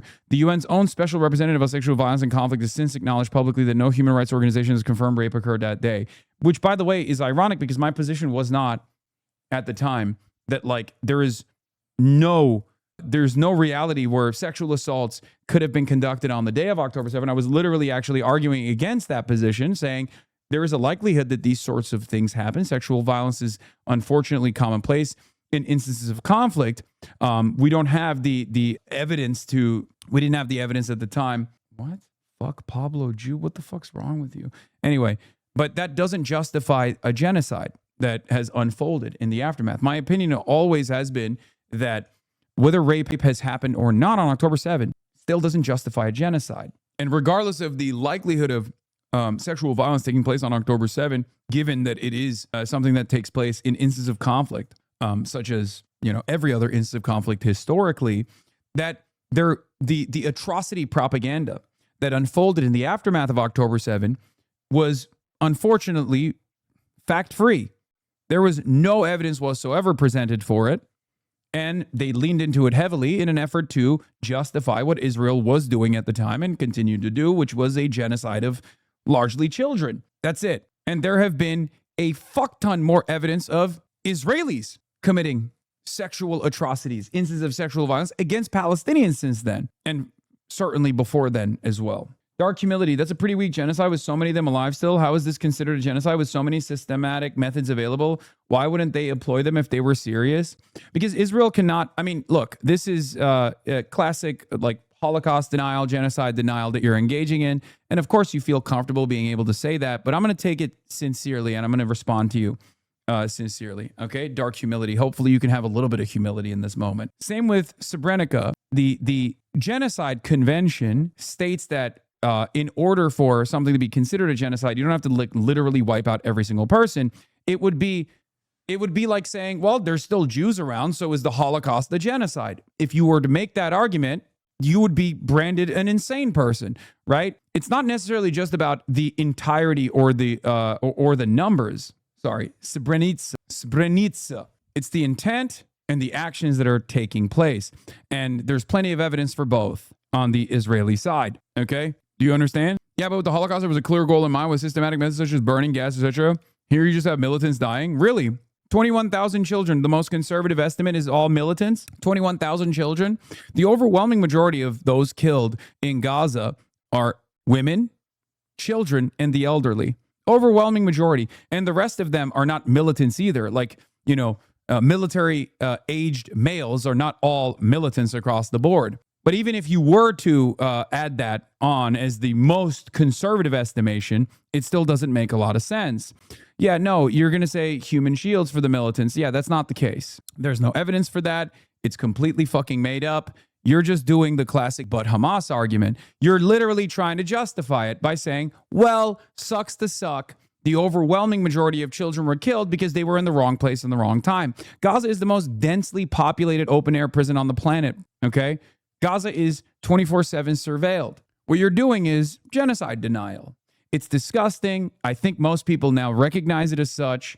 And I'm glad that the overwhelming, well, if you were Israel, what would you do? You were being attacked by rockets constantly.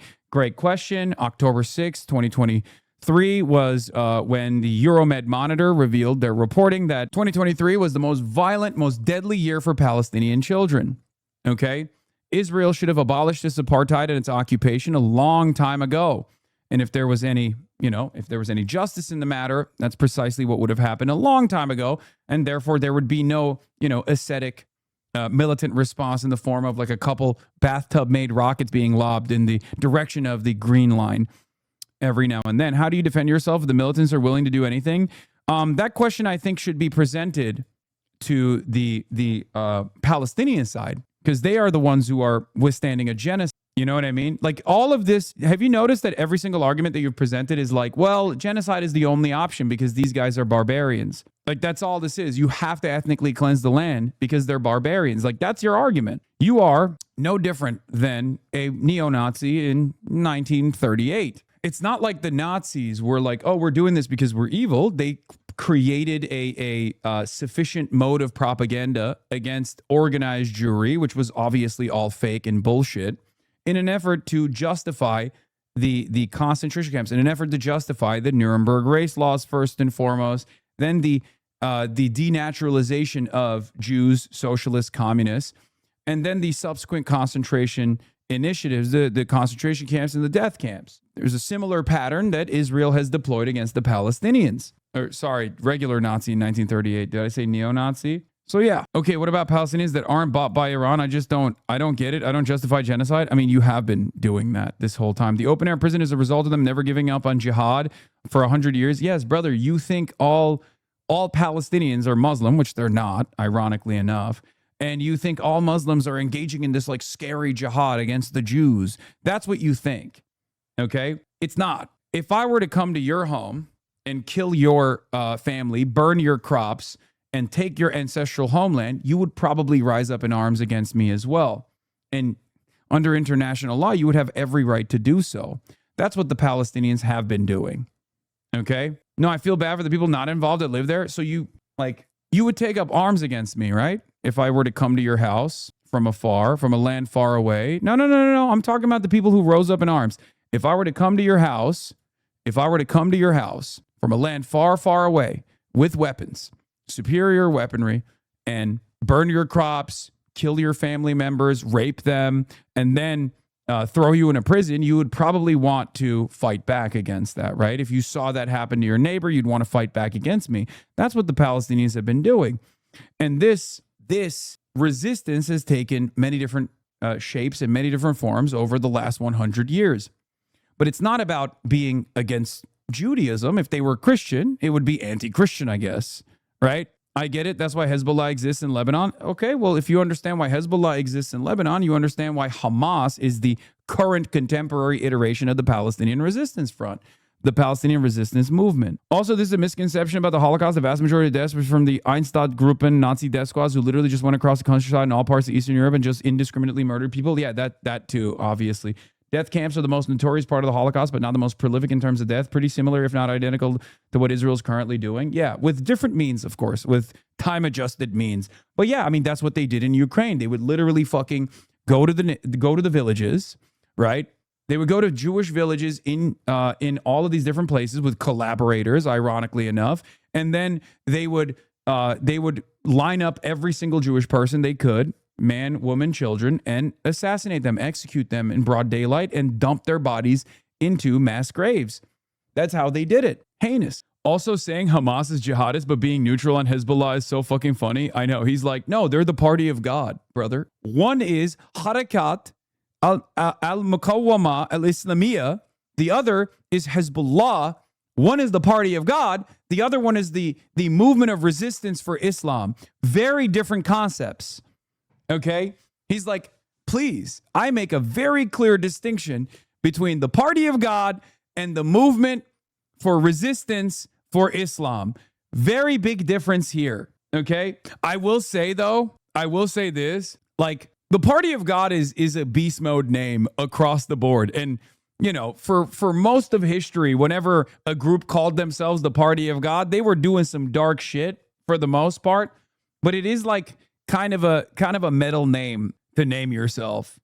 Yeah, it's giving mandate of heaven, you know, that kind of thing. I am not Arab, but that was good Arabic. Yeah, that's why you think it's good Arabic. It's not good Arabic. I'm trying to do my very best. Shias, Ayatollah Khomeini, Sunnis, Hassan Piker, I rest my case. That is crazy. What the fuck? I am the Ayatollah Khomeini equivalent of the Sunnis. That's wild. Anyway, I think many Shias would also be offended at the fact that you are putting me as an op. Okay? I'm not going to lie, fight back. If it were me, I would be pushing back. No, it's the classic. Also, Hamas is Sunni. What are we talking about? What a contrast. Anyway, also Treasure Train, 35% off, 5+ gifted subs, level 2 hype train. We're going to continue. So, Scarborough's most incendiary charge was someone said a woman being raped doesn't matter in the grand scheme of things, clearly aimed at Piker, whose "it doesn't matter if rapes happened on October 7th" clip has become the single most circulated attack line against him, cited by Richie Torres, the ADL Dana Bash on CNN. The 17-second clip is severed from all context. In the full segment, Piker was arguing against a viewer who was pushing the hypothesis that Israeli former captives describing sexual assault have been coerced by their government into lying.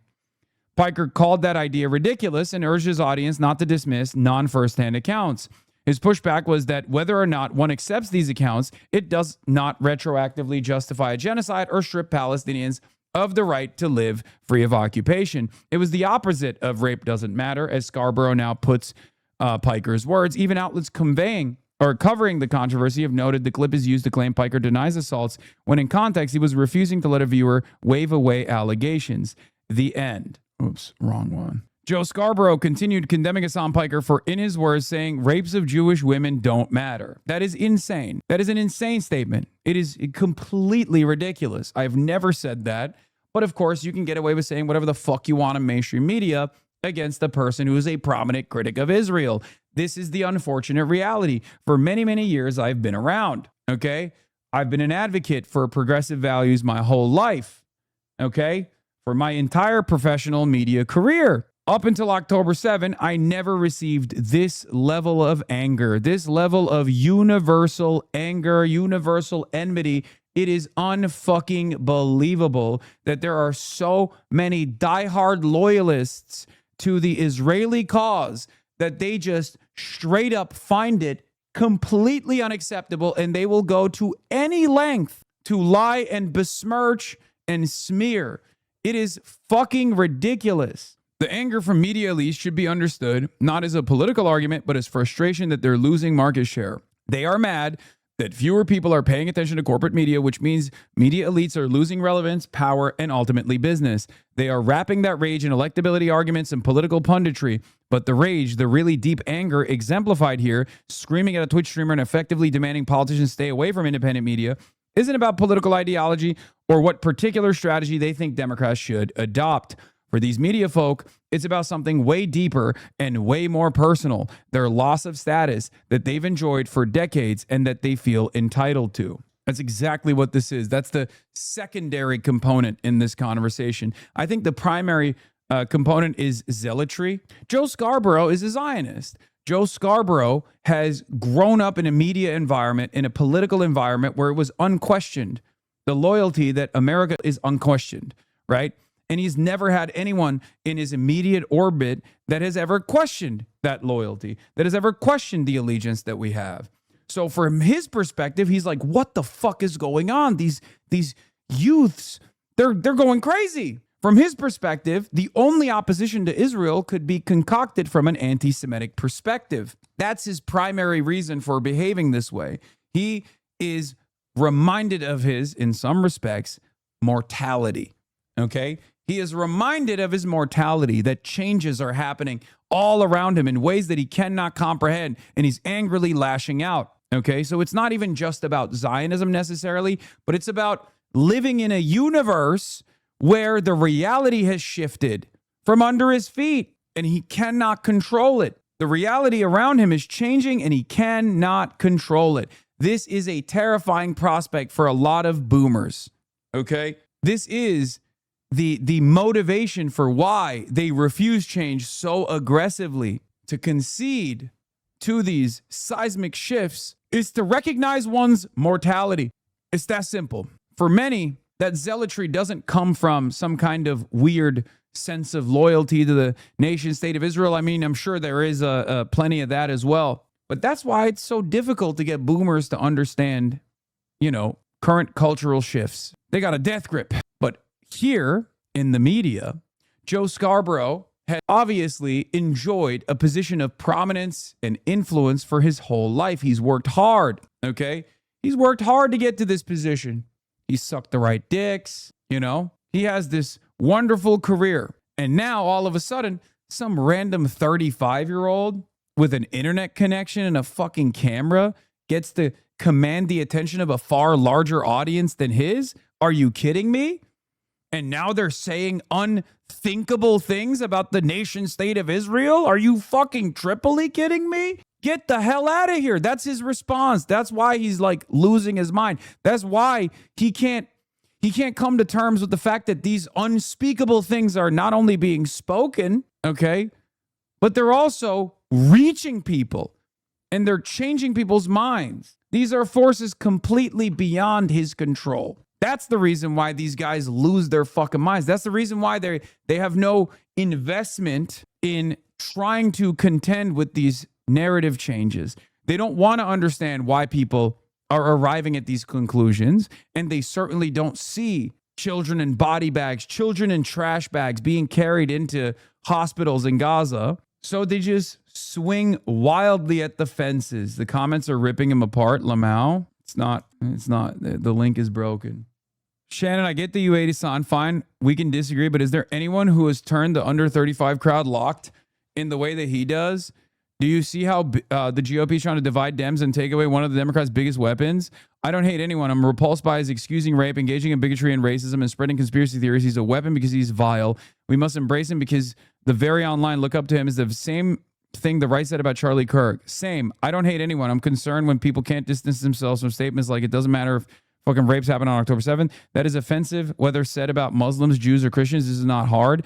This is why I've spoken out aggressively against Islamophobia and called out those who attack Muslims, pushed for Muslim registries, told Muslim members of Congress to go back where they came from and treated Muslim Americans as others. I'm not. Oh my God. It's fucking ridiculous. Joe thinks sexual assault justifies genocide. Pierce said you're ducking him. I might go on a show, but I think it's too much of a... Eventually, we'll see.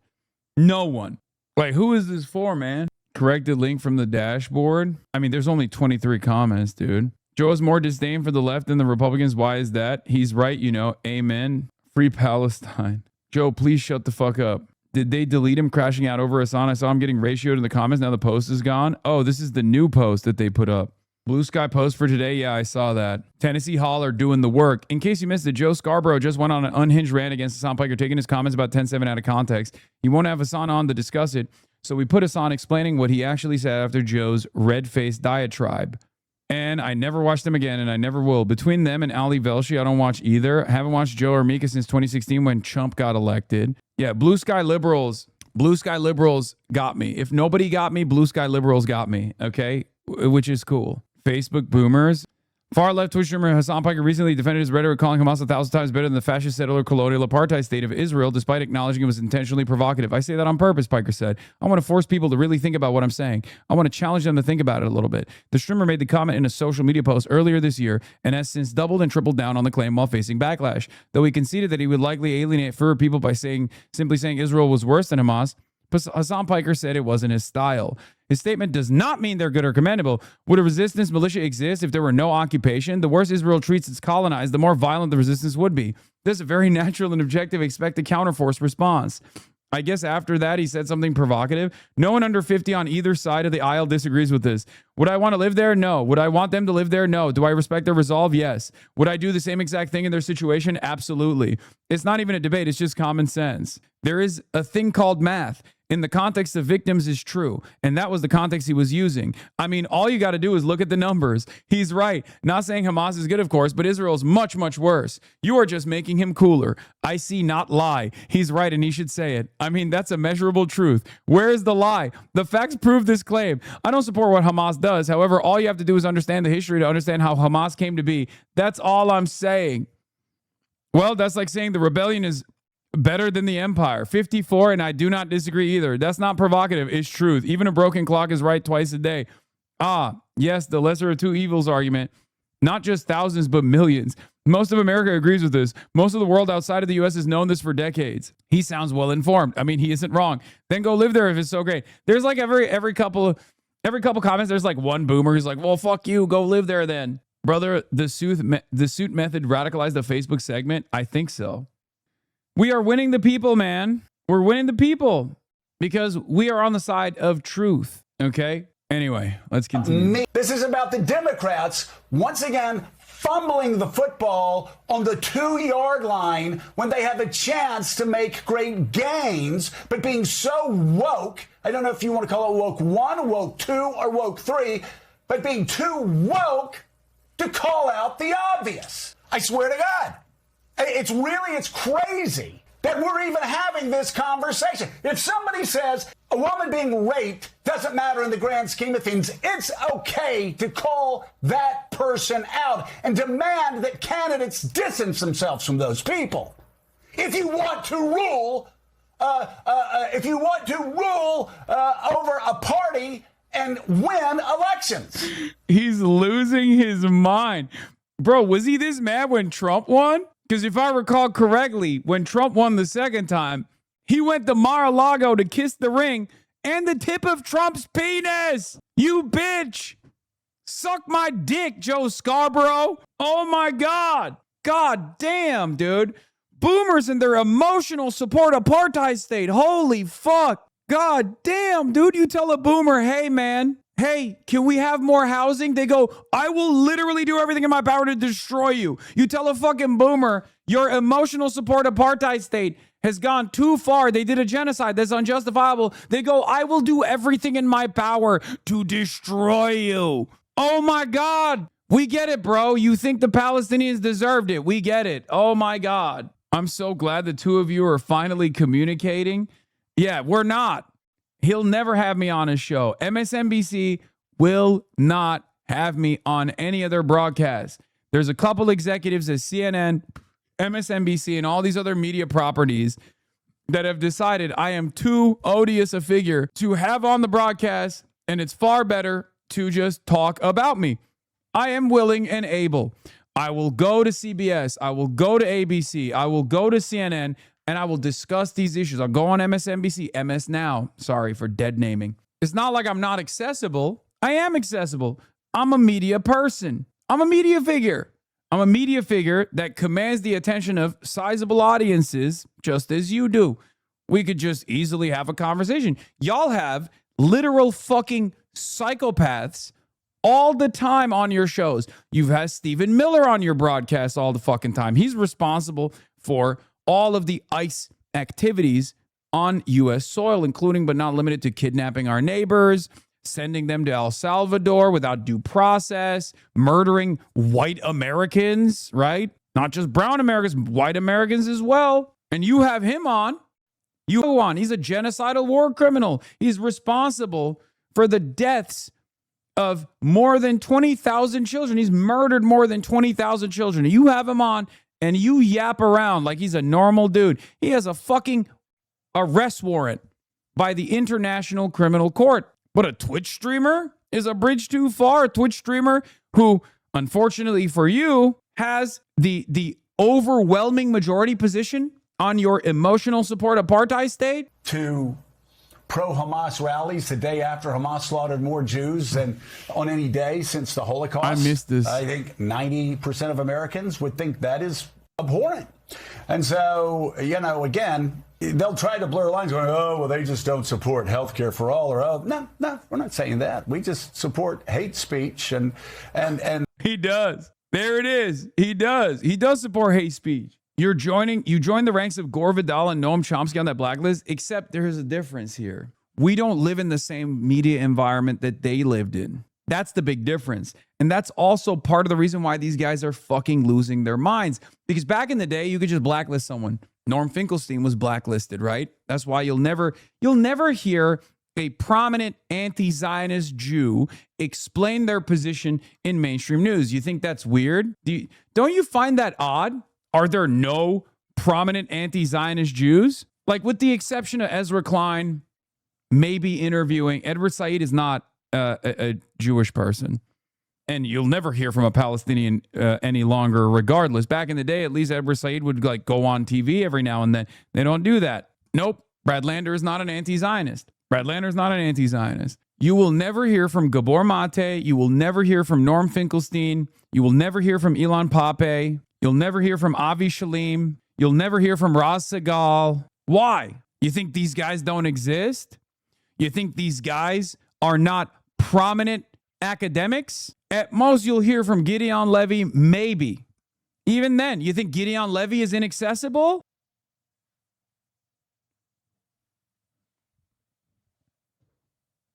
These aren't just Jewish academics. These are Israeli academics. Half of the people that I mentioned are Israeli academics. These guys rush after October 7 to find as many Israelis as they can from the Knesset and the IDF to come and contextualize the violence.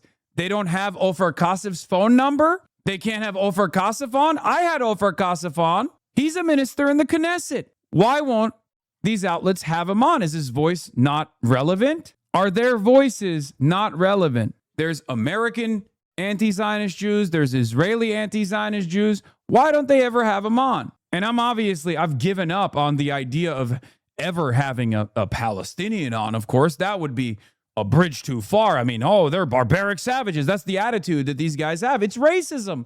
Zionism is racism. It's an ideology that is a racist ideology. It's an ideology that determines the Palestinians to be barbaric savages that must be excised from the land. It's bigotry through and fucking through. And it has nothing to do with Judaism either, as I explained over and over again. Joe Scarborough is not Jewish. Joe Biden is not Jewish, right? These guys are very clearly loyal soldiers of Zionism. They're Zionists themselves. In 2015, Trump had huge polling lead in GOP primary when he first mocked John McCain's prisoner of war status. Most corporate media figures, led by the revered dean of political reporting, Dan Balz of the Washington Post, pronounced that Trump's campaign would now collapse over his McCain insult. Obviously, it didn't even remotely register because most people don't have the same narrow luxury concerns as the DC press corps. Nobody gave a shit about whether a candidate was sufficiently reverent to McCain. Only DC journalists and political junkies cared. Same with having so little to offer that you have to try to make the election about who campaigns with Hasan Piker. Nobody gives a shit. People have real problems and concerns. That's what they're going to vote on, not this manufactured cable news melodrama. Here's the hilarious Dan Balz article predicting Trump's instant collapse over his McCain comments. If you're Joe Scarborough and you and your wife make many millions a year for whining on TV, then you fixate on the evils of Hasan Piker. Most people care about real things.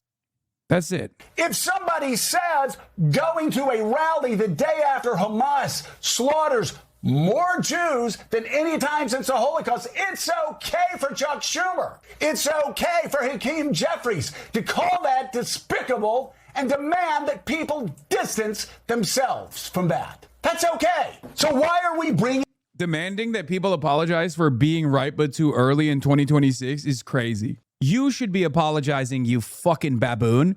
You should be apologizing every day on your hands and knees for justifying a genocide, for continuing to justify it, for defending Israel. Anyway, I'm going to bring in friend of the show, Noah Colwin. Noah, I'm bringing in my Jewish advocate, my token, Noah Colwin, to. Oh no! Here we changed it. We have a go more further. Over this way, all the way to the orange mark. Oh my See gosh! That? Yeah, you got a mark down there. Oh wow! Yeah, you're wow. It's legit. Yeah, come close into the microphone, of course. Yeah. But that's neat. Yeah. Here it is. Noah Colwin in the building, ladies and gentlemen. Noah Colwin is here, visiting once again, hanging. Yeah. And looking skinny as well. That's what people are saying in the chat. I didn't want to say anything, but a Jewish guy called Noah, you don't see that very often. I agree. Pretty rare. Yeah, very rare. Although I'm bummed because when I was a kid, Noah was kind of a rare name, and now there are like lots of kids. Yeah, and they're all Christian. I'll be honest. Yeah. So I don't think if all Jews got called Noah, it really moved the needle on anything. Yeah. Noah's Ark. That's our story. Yeah. It's her story. No. That's I don't know if you know that. That story actually belongs to the state of Israel. Okay. Well, good to know. So we're watching Joe Scarborough fucking lose his mind. And oh yeah, he's mad at you. He's mad at everyone. But didn't he say he's never listened? He said he hates you. I've never spoken to him. I never listened to him. Yeah, we didn't even get to that part yet. But oh, good. Yeah, Noah's mic is a bit loud. Okay, I'll lower Noah's it. mic is a bit loud. Okay, I'll lower it a little bit. You don't really hear that often on this broadcast about my guest being a little bit too loud. But here, let's get back to the video. We're bringing this up now because it seems an awful lot like what was happening in 2024 when Democrats couldn't get out of their own way to win an election they should have won. He's so mad. Yeah, he's so mad. His argument also revolves around like electability when it's like, yeah, the electability argument is if you just shut the fuck up about Israel. He's so mad, dude. Yeah, I'm sorry. I'm hung up on how like he's I don't know if I've ever seen. I mean, not that like I'm a Joe Scarborough scholar. I'm a Joe Scarborough head. Oh, so I can tell you as a Joe Scarborough academic, this is what I studied in college. Oh yeah, you were in regional studies with a focus in Scarborough country. Yeah, communications degree. It's crazy. I did not see Joe Scarborough this mad after Trump got elected. He is more mad about this stuff, about my existence in media, and Dottie Eliza going to a pro-Palestine rally on October 8th, where she was right but too early by Joe's case. I guess like January 6th is the last time he was this mad. Like, I don't know. He wasn't this mad when Trump won. I'll tell you that much. I mean, but he's like angry. Like he's had part of it. Look, I also believe a bit in the principle that like part of sometimes when you see people get spitting mad on TV, that's partly because they had to work themselves up into it. It's a lot easier to do your job of like being on TV and talking about bullshit if you can like amp yourself up. And I mean, this is like the trick to ESPN. This is how Fox News people do it, is that like it's way easier to and makes for better television if you're just persistently agitated and you work yourself up into that frenzy than it is to discuss things like an adult, frankly. He's so mad.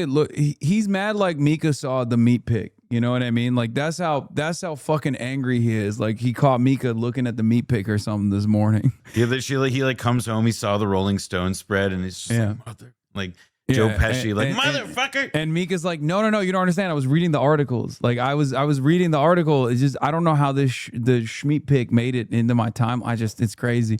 Have you seen Debbie Dingle talking about that? Yeah, I was like, I don't get it, but he's handsome or whatever. I mean, I thought that was she's like, yeah, I appreciated the honesty. She's like, yeah, he takes his shirt off and he's working out. Anyway, let's continue. Send your metaphor. The Democrats have the ball at the 2-yard line. Now they have to call the right play. And there are ways they could botch this. There's no question there. Getting at the ball at the 2 doesn't mean you're going to score. Seattle Seahawks about a decade ago in a Super Bowl is evidence of that.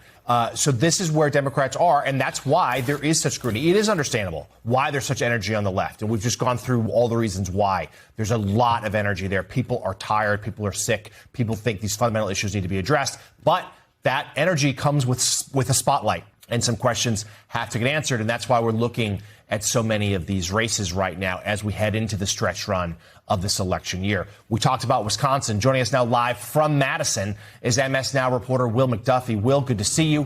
What are you hearing from voters ahead of tomorrow's closely watched primary? That's right, Hank. I'm here in the streets of Milwaukee, and they're saying no to HasanAbi Piker. This is the primary concern of the electorate broadly, and that is what they are angry about. Imagining you're spending like all this money, like you send out like a camera crew, you've got producers, you've got like people doing all this money, all this labor intensive, and it's to have a guy standing out of state capitol so that he can answer questions about Hasan Piker. Yeah, it's great. I love it. Because of the candidates involved. Well, I mean, we heard AOC kind of laugh off the idea of woke one.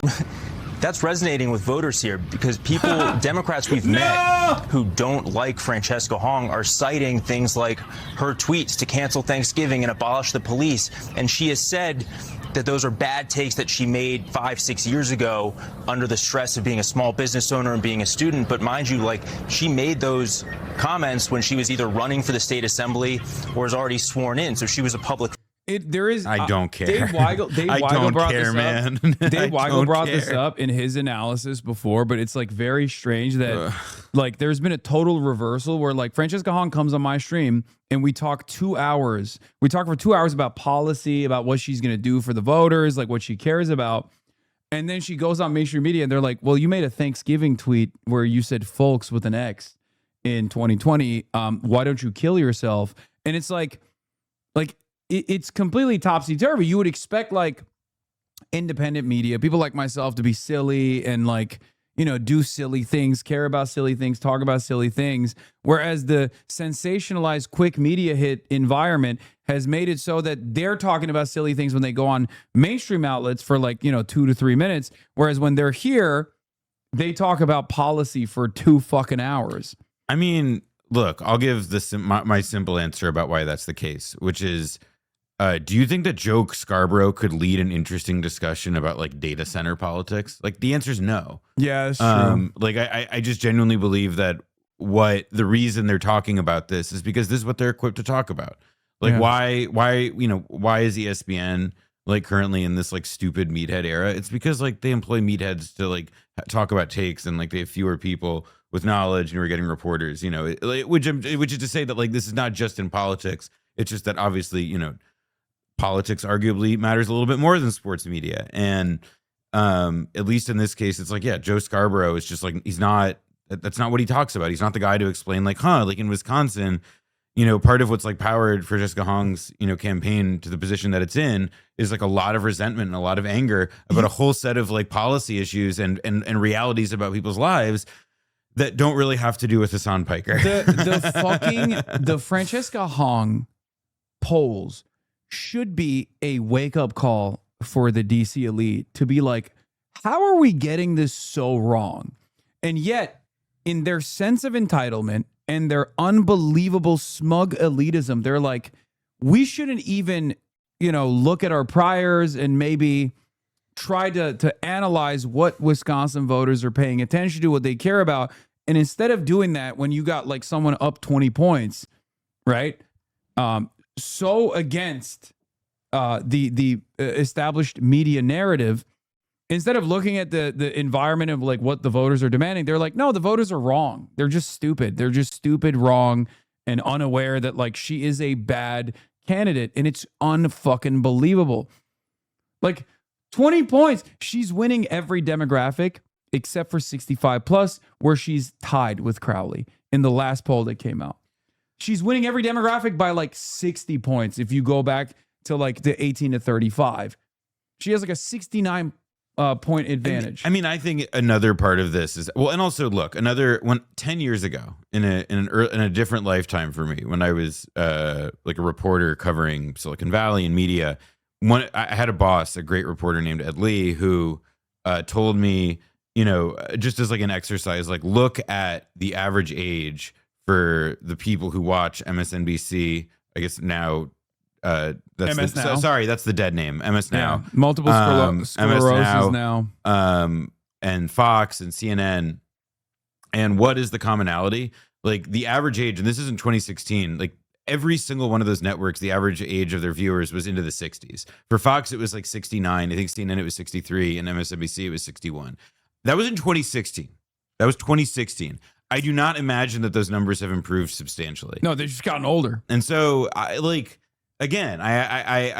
ask you, like, who is Joe Scarborough making this for? What kind of stuff is he equipped to make? And like, it's, you know, I don't think it's, when I think it's like that simple in the dynamic what's going on. What I think is not simple, however, is that these are places and venues where lots of people who do not think like the people on the TV screens, it's still where they get their information. Yeah. And so, you know, when we look at like Crowley's support, I just, you know, I'm not a Wisconsin demographics. By the way, I'm not a Wisconsin elections effort, but I can't imagine that it's like, it's such hard, incredibly like resolute support. It just has to in part to be a function of like, yeah, people like Joe Scarborough focusing on this shit. This is who Joe Scarborough is doing it for. It's it's tailor-made for the Republican midterm strategy that Democrats are in a state of disarray. The base is the base is not united. The base is actually very angry at like the left flank and its manifestation in the form of this like rabble rouser Hasan Piker. That's why it's immediately on Fox News. George Scarborough goes scorched earth on Democrats not separating themselves from Hasan Piker. So I repeat my message once again during the night of the primary victory party for Abdul al-Sayed, which is lock in to the consultant class, to the establishment Democrats. You have to recognize what they're doing. This is not a successful message unless you actively try to train the boomers that watch you into believing that the base is actually not united because they just can't get over this fucking hump. We'll fight no matter what, and we'll most likely win no matter what. But it's really annoying to have to fight the Trump forces, to have to fight MAGA, but then also on top of that, to have to fight establishment media as well that presents themselves as, you know, knowing the best interest of the masses, especially the 65-year-old audience that's like 40% of the base of voters broadly that are still getting their notes from MSNBC. Well, also, I mean, look, I think some of this is a little bit about like these are also a group of people who they wouldn't frame it as such, but the way I see it is that like they want to say in their own decline. And again, I believe that what is happening is like a generational political transfer in a lot of ways. Like that's what we mean when we talk about like how age is such a factor here, right? That it is this like process by which like people who are older are expressing incredible and real anxiety about like the loss of position that they themselves has. They don't consciously see themselves as a generation, of course, but like that is the dynamic we see play out across people of a certain age, generally speaking. And to me, that's, you know, it's like, yeah, these people look and they see like, oh, we're getting displaced, but it's not by like Pete Buttigieg. It's not by like our the chosen inheritors of our legacy. It's by the engaged, knowledgeable people who all tend to happen, you know, which I think it should tell you something that like most of the people who do have like talent and interest and charisma and who are able to reach other people in that way, that they do tend to come from like at least like one section of the tent. Figure. David Sirota had a good point to you know jump off what you're saying. The corporate Dem faction from Carville to Tandon to Scarborough to Iglesias, Ezra Chait, etc. got so used to issuing political directives from fancy TV studios and social media feeds and seeing those directives loyally followed. Now the populist faction is out in the streets organizing voters and winning, which makes the corporate faction mad. They're losing power and they aren't happy about it. I'll give a qualified agreement to that, with the qualifying being that I don't think that some of those names were big enough to get used to issue any fatwas. Okay, but fair. I do think that like especially Neera Tandon seems extremely obvious that but like that essentially everybody that she has beefed with on the internet for the last 15 years is coming together to like root for, you know, the death of the political primacy of her wing in the party. I mean, and also look, like she's same with like James Carville. I just tend to think of it as like Neera's best years were the ones where she had a job that literally did not allow her to fight on Twitter. And now that she's back and doing this, I think it tells you something about the status of let's say like her movement and so forth. Yeah, she's out here retweeting Epstein and like Rape Tone, who's I don't know if you know that one. I'm the familiar bald with one. Tech Tone, yeah. Yeah. Like he's retweeting these like reactionary forces because they're attacking me. And it's like, if you're in the fucking dirt and your primary focus is to disparage like a left media personality, you fucked up. Like, well, also, no, but I mean, like, look, like, I think it's even dumber than that. Like, Neera Tandon, like, literally does not do her job. Like, straight up. Yeah. She runs the Center for American Progress, what is supposed to be, like, the most influential, substantial left think tank. It's supposed to be incredibly productive. Yeah. And she spends all fucking day, not as far as, and I say this as a guy who also spends a bunch of time on Twitter and doesn't mind making posts. Like, yeah, we're the policy papers. Like I we're don't the see fucking her. policy Like papers. she was a head. She was a senior policy official in the Biden administration. I do not ever see her talking about matters of policy. Bro, I do not ever see her with ideas about like what the future of the country should actually be. All I see is her like getting really mad about elections. Who is worse at their marketed jobs. Organizer memes, which never post memes or ever organizes, or near a fucking Tandon, who's supposed to be at the Center for American Progress. And also, look, like, we just know that the evidence is that, like, she's quite bad at running that organization. There was the time that, you know, she outed the name of somebody who had been a victim of, I believe it was sexual misconduct in the workplace, and she outed that in a public setting and caught a little bit of shit. There was a time that she targeted all the employees who worked under her who had been critical of Israel, and then she subsequently had Benjamin Netanyahu. I mean, like, I like Nira Tannen's actual record of actions speaks for itself. Sorry, she was brought back. She was literally brought back to CAP so that she could come in, make sure that the previous president of CAP was insufficiently Zionist, was eradicated. His influence was eradicated from the group. And then she also ended up bringing in Anthony Blinken to the board of trustees for the Center for American Progress.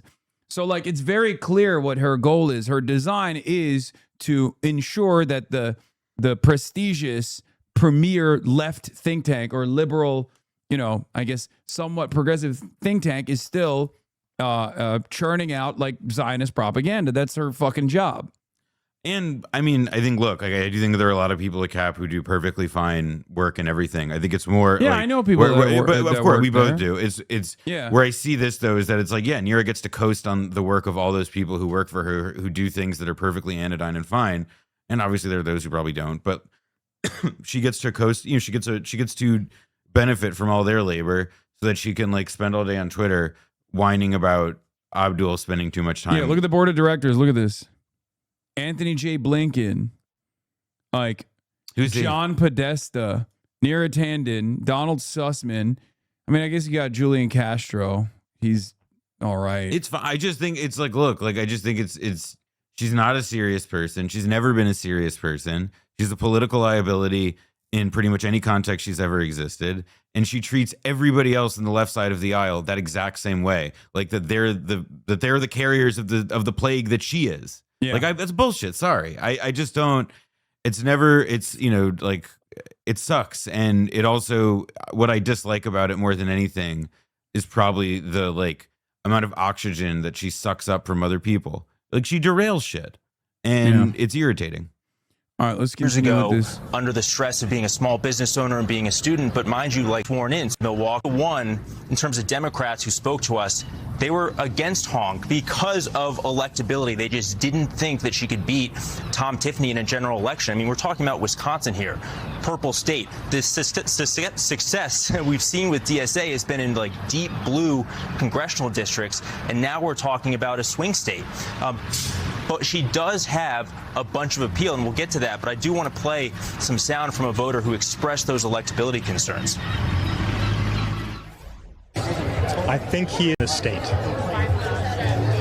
The implication there is that it's always so funny that, like, the primary purpose of mainstream media at this point is to just, like, badger people with an electability concern that has no proven rate of success, and then go to the people who literally listen to those concerns and interview them to be like, see, we succeeded in finding a guy who trusts our who agrees with our narrative that, like, you know, Crowley is more electable. Now, we've covered extensively why Crowley's not electable, and the polls don't seem to show that he is electable, but you shouldn't feel confident at all. It's like we're how many years into this, like, lesson of learning that electability is also not something that exists on the left-right spectrum.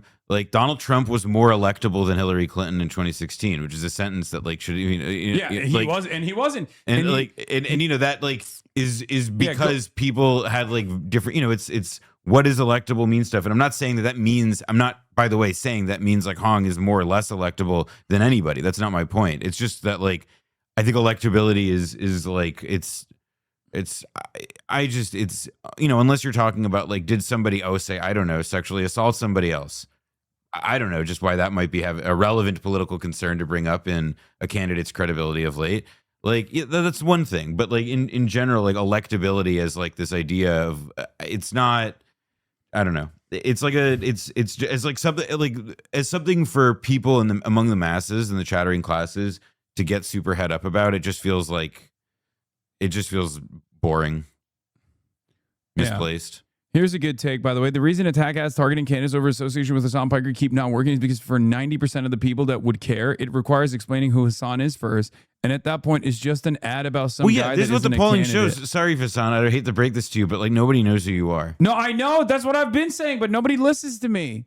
None of these guys who talk about me They all don't day, every understand day. that you have no motion. Yeah. You have no hose. I got no hose, no You have no bitches. stacks. My weed is not fucking loud. My smoke is not loud Like at you're all. pure mid. Yes. Pure I'm mid.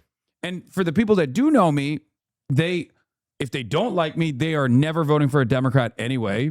And the ones that like me will go out and fucking knock on doors and canvass for a candidate. And it seems to be at least significant enough that candidates are invested in eating the barrage of like media attacks. Dude, this is so funny. This is like, they are so angry about the I'm white Lamau moment. Yeah. I mean, it matters a lot to them. Yeah, no, It's kind of all that you got is really, that's my reaction to that is like, it's, it's like, well, like, it's kind of all that they have. Even if you're not white, please stop. Even if they includes like a blue check account in New Delhi that is posting pro-Israel white nationalist identity content all day. Yeah. What is this? Fox News, racism is hitting a second tower. What is this? Tickets for Hasan Piker, 120 to 1,200. What the fuck is this? Hasan Piker's an anchor baby's parents. Communism is a rich kid hobby. Bro, this has 7 likes. You're literally, what you're doing at that point is just like you're giving this insane narrative more light than it is ever expected to take. Anyway, here's the second part where he continues on with Pablo, my goat. Pablo tries to defend me on the contentious Scarborough media hour. But because there is a historical analysis instead of a political one, you are missing the opportunity to build a coalition. And so what do? I think you try to avoid the faculty lounge, which is what that sounds like. It sounds like an opportunity to have a conversation that you should be having not right now in the middle of an election, but at some point more abstractly. Did you see this pending community note? Least racist community note in 2026? I'm White Lamau, an essay on the inequality of human races by Gobenau, published in 1855, has classified the Turks as a yellow race, mediocre intelligence at best. The Turks are classified as dense and ponderous. I just want to give a shout out. White trades through the practice of white slavery. I just want to give a shout out to Nikita Beer. You were the worst CEO, like in Silicon Valley for a time. No, of X he was. He was the head product guy, whatever. He ran the fucking thing. Yeah. And it sucked. You blew it. You blew it, dude. It stinks now. It's so bad. And it's like because you let stuff like this happen. You signed your name next to this stuff, dude. This is you. And now you're gone. Yeah, and this is like what most people are going to know you for. Yeah. Like this thing that you fucked up. That sucks. Yeah, but God, that sucks for him, but he dude. changed Doesn't that suck for him? I think it sucks for him. He changed the Iranian flag for a day. Remember in the heat of the the Iranian. Isn't it funny how the Strait of Hormuz is going to be closed longer than he had that job? I bet. I bet you that. Okay, that's actually true. I bet you that the Strait will be closed for longer than he had that job. Strait's still closed. And Nikita no longer is capable of making these decisions at Twitter because he has to leave. Because he got fired. Yeah, it's crazy to get fired from Twitter. Like you were Elon Musk's strongest fucking soldier. You did everything he wanted, and you still got fired. You still got fired. You made it. You screwed up. Closed.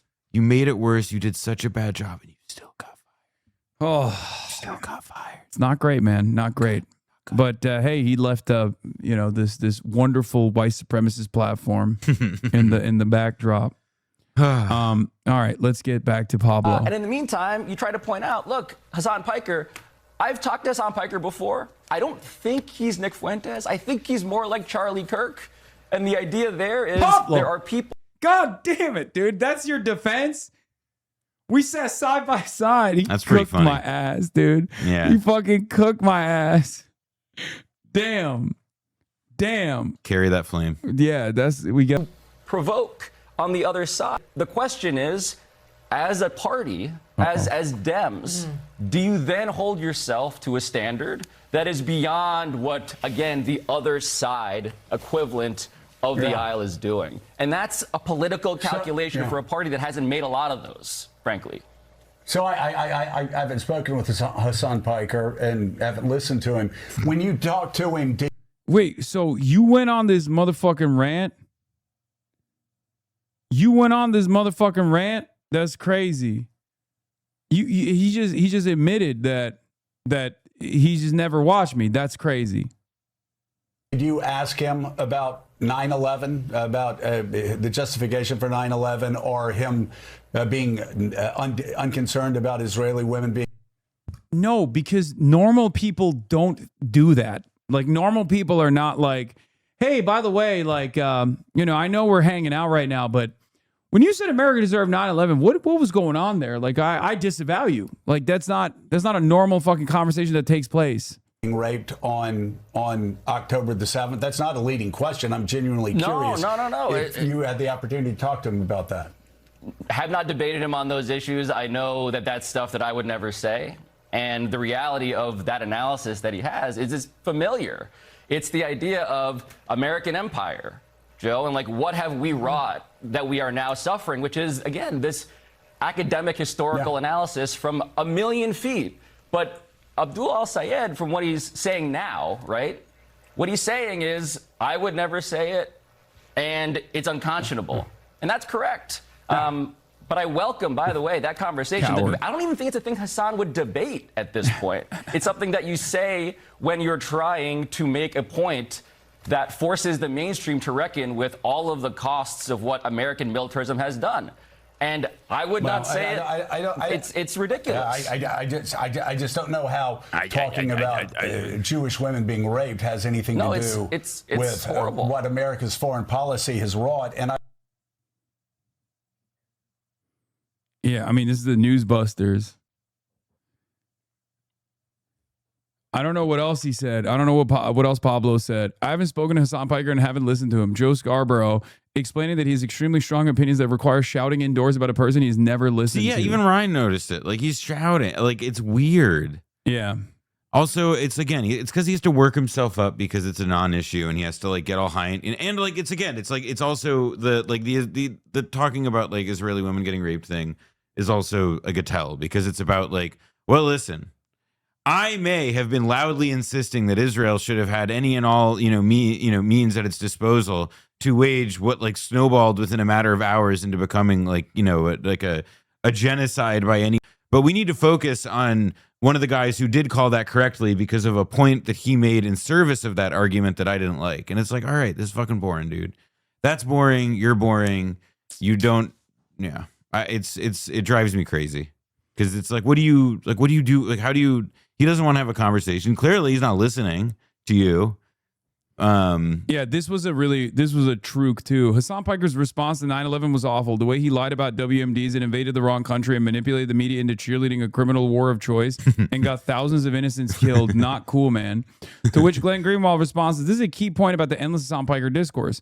This media figure spewing rage and demanding everyone denounce him are friends with and have amiable chats every day with the world's worst war criminals, people who started immoral wars with massive amounts of blood on their hands, who tortured, who kidnapped, who caused the 2008 financial collapse.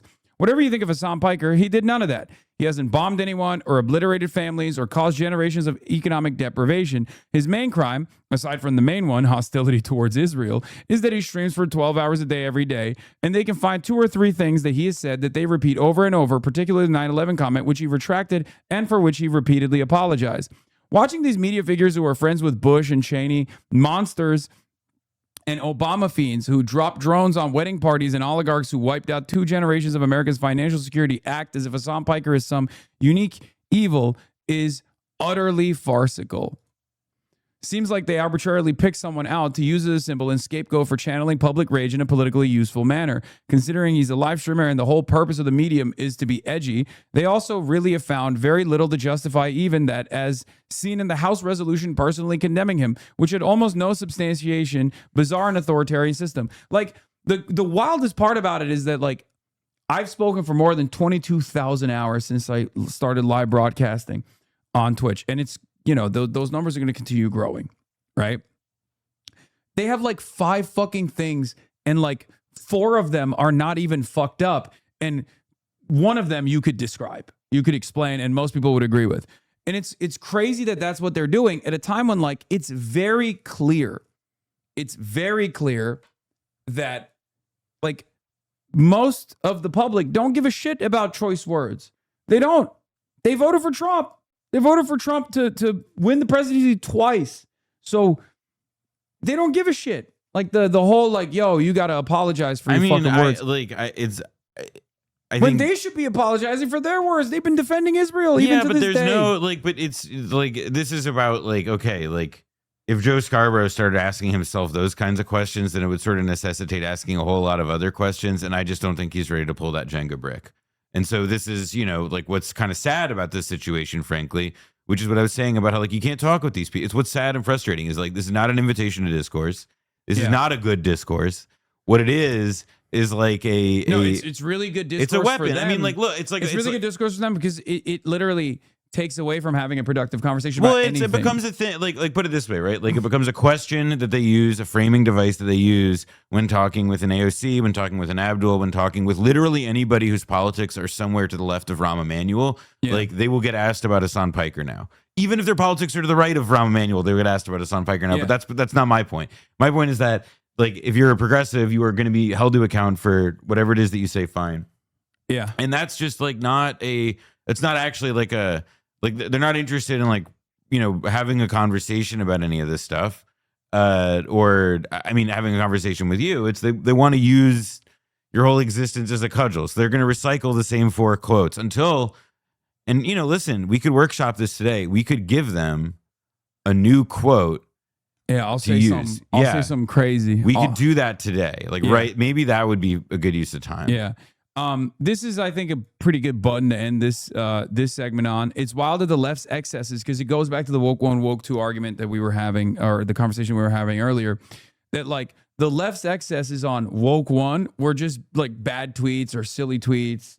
They also weren't. I mean, I don't know if you. I don't want to be totally duplicative, but like well, first I want to preface anything that I say on this with that, like, I despise the pejorative phrase of like how people talk about and use the word woke now. It has felt like racism won in that case, and that like people now use like a piece of AAVE in this like totally like desultory way that I've never particularly liked or found comfortable, and I think it's cheap and lame, but it's just the world we live in now, and so I despise it. So with that preface aside, is also that like I posted this photo on Twitter earlier, but like 12 years ago, I think it was 12 or 11 years ago, when I was working for Recode, a website that Kara Swisher ran, and a new site covering Silicon Valley. It was later bought by Vox, but at like our flagship tech conference, Jack Dorsey was there sitting with DeRay McKesson on stage, and Jack Dorsey is wearing a hashtag Stay Woke shirt. Like, part of what feels like so frustrating about all of this to me is just like the broad conflation of like everything that people don't like about like, you know, whether they call it cancel culture, what they didn't like about like racialized political consciousness or political consciousness along about issues of racial justice. Either one, take your pick.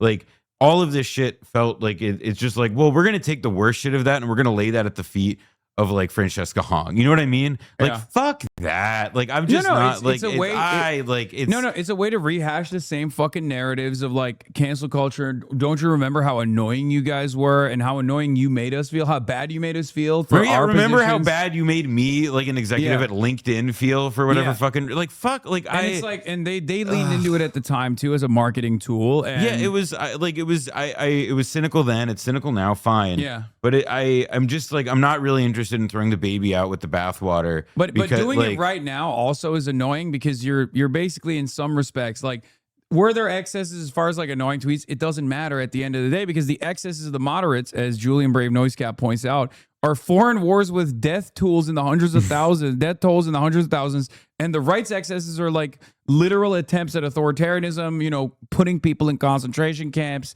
Like, if the worst thing that a left politician has is a fucking annoying tweet or whatever that is technically not wrong, right?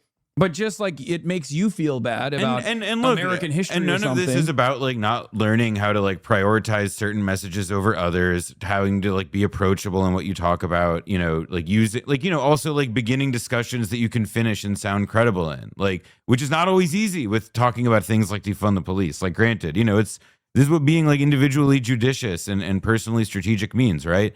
And disciplined, but it is also just like, that doesn't mean I just like I just don't feel comfortable with like all the woke one, pre-woke, woke two, all that shit. Like, it's not a discussion or a frame of it I particularly like.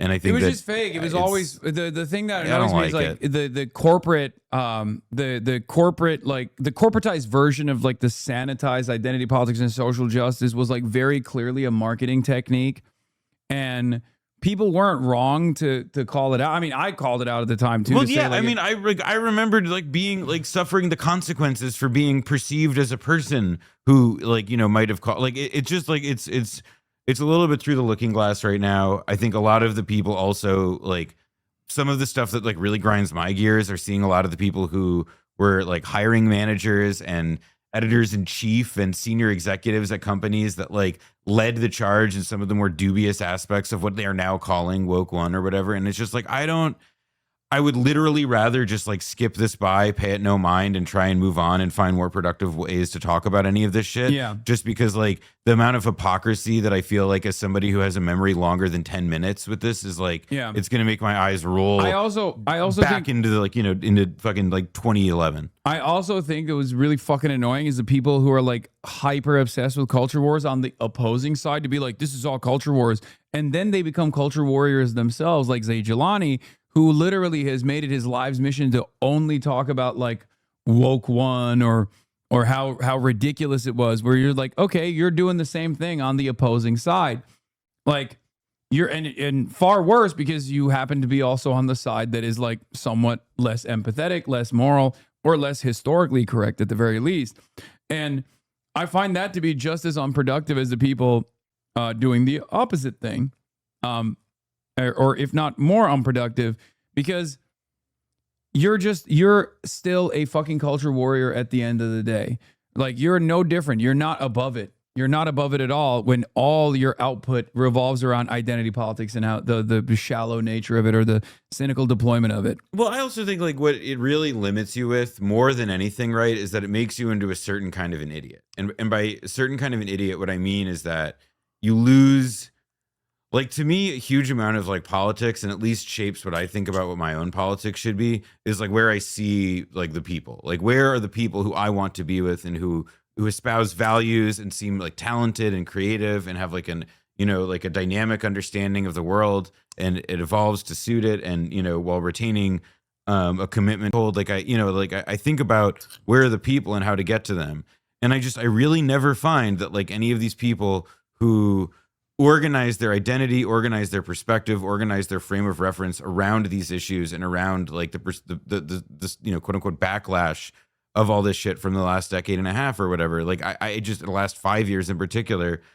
I find that they're not with people. They're not in organizations. They're not committed to being a part of like the kind of fabric of life that I want to be in, and or that I think is healthy. It's if anything, like they're often like kind of parochial, and they're obsessed with like real, like Norman Rockwell visions of what community life and relation are like. And I don't think that that's that surprising. These people also often struggle to make eye contact in real life. They dress badly. You know, they don't have I'm willing to go so far as to say that I find that like it is like an antisocial tendency, and that like the more and more you engage with people who think like that, the more and more it just comes out. And I'm not trying to talk about like specific individuals, like just more like as the last years have gone on, it's a thing I feel like I have noticed in encounters with people who think like that. Yeah.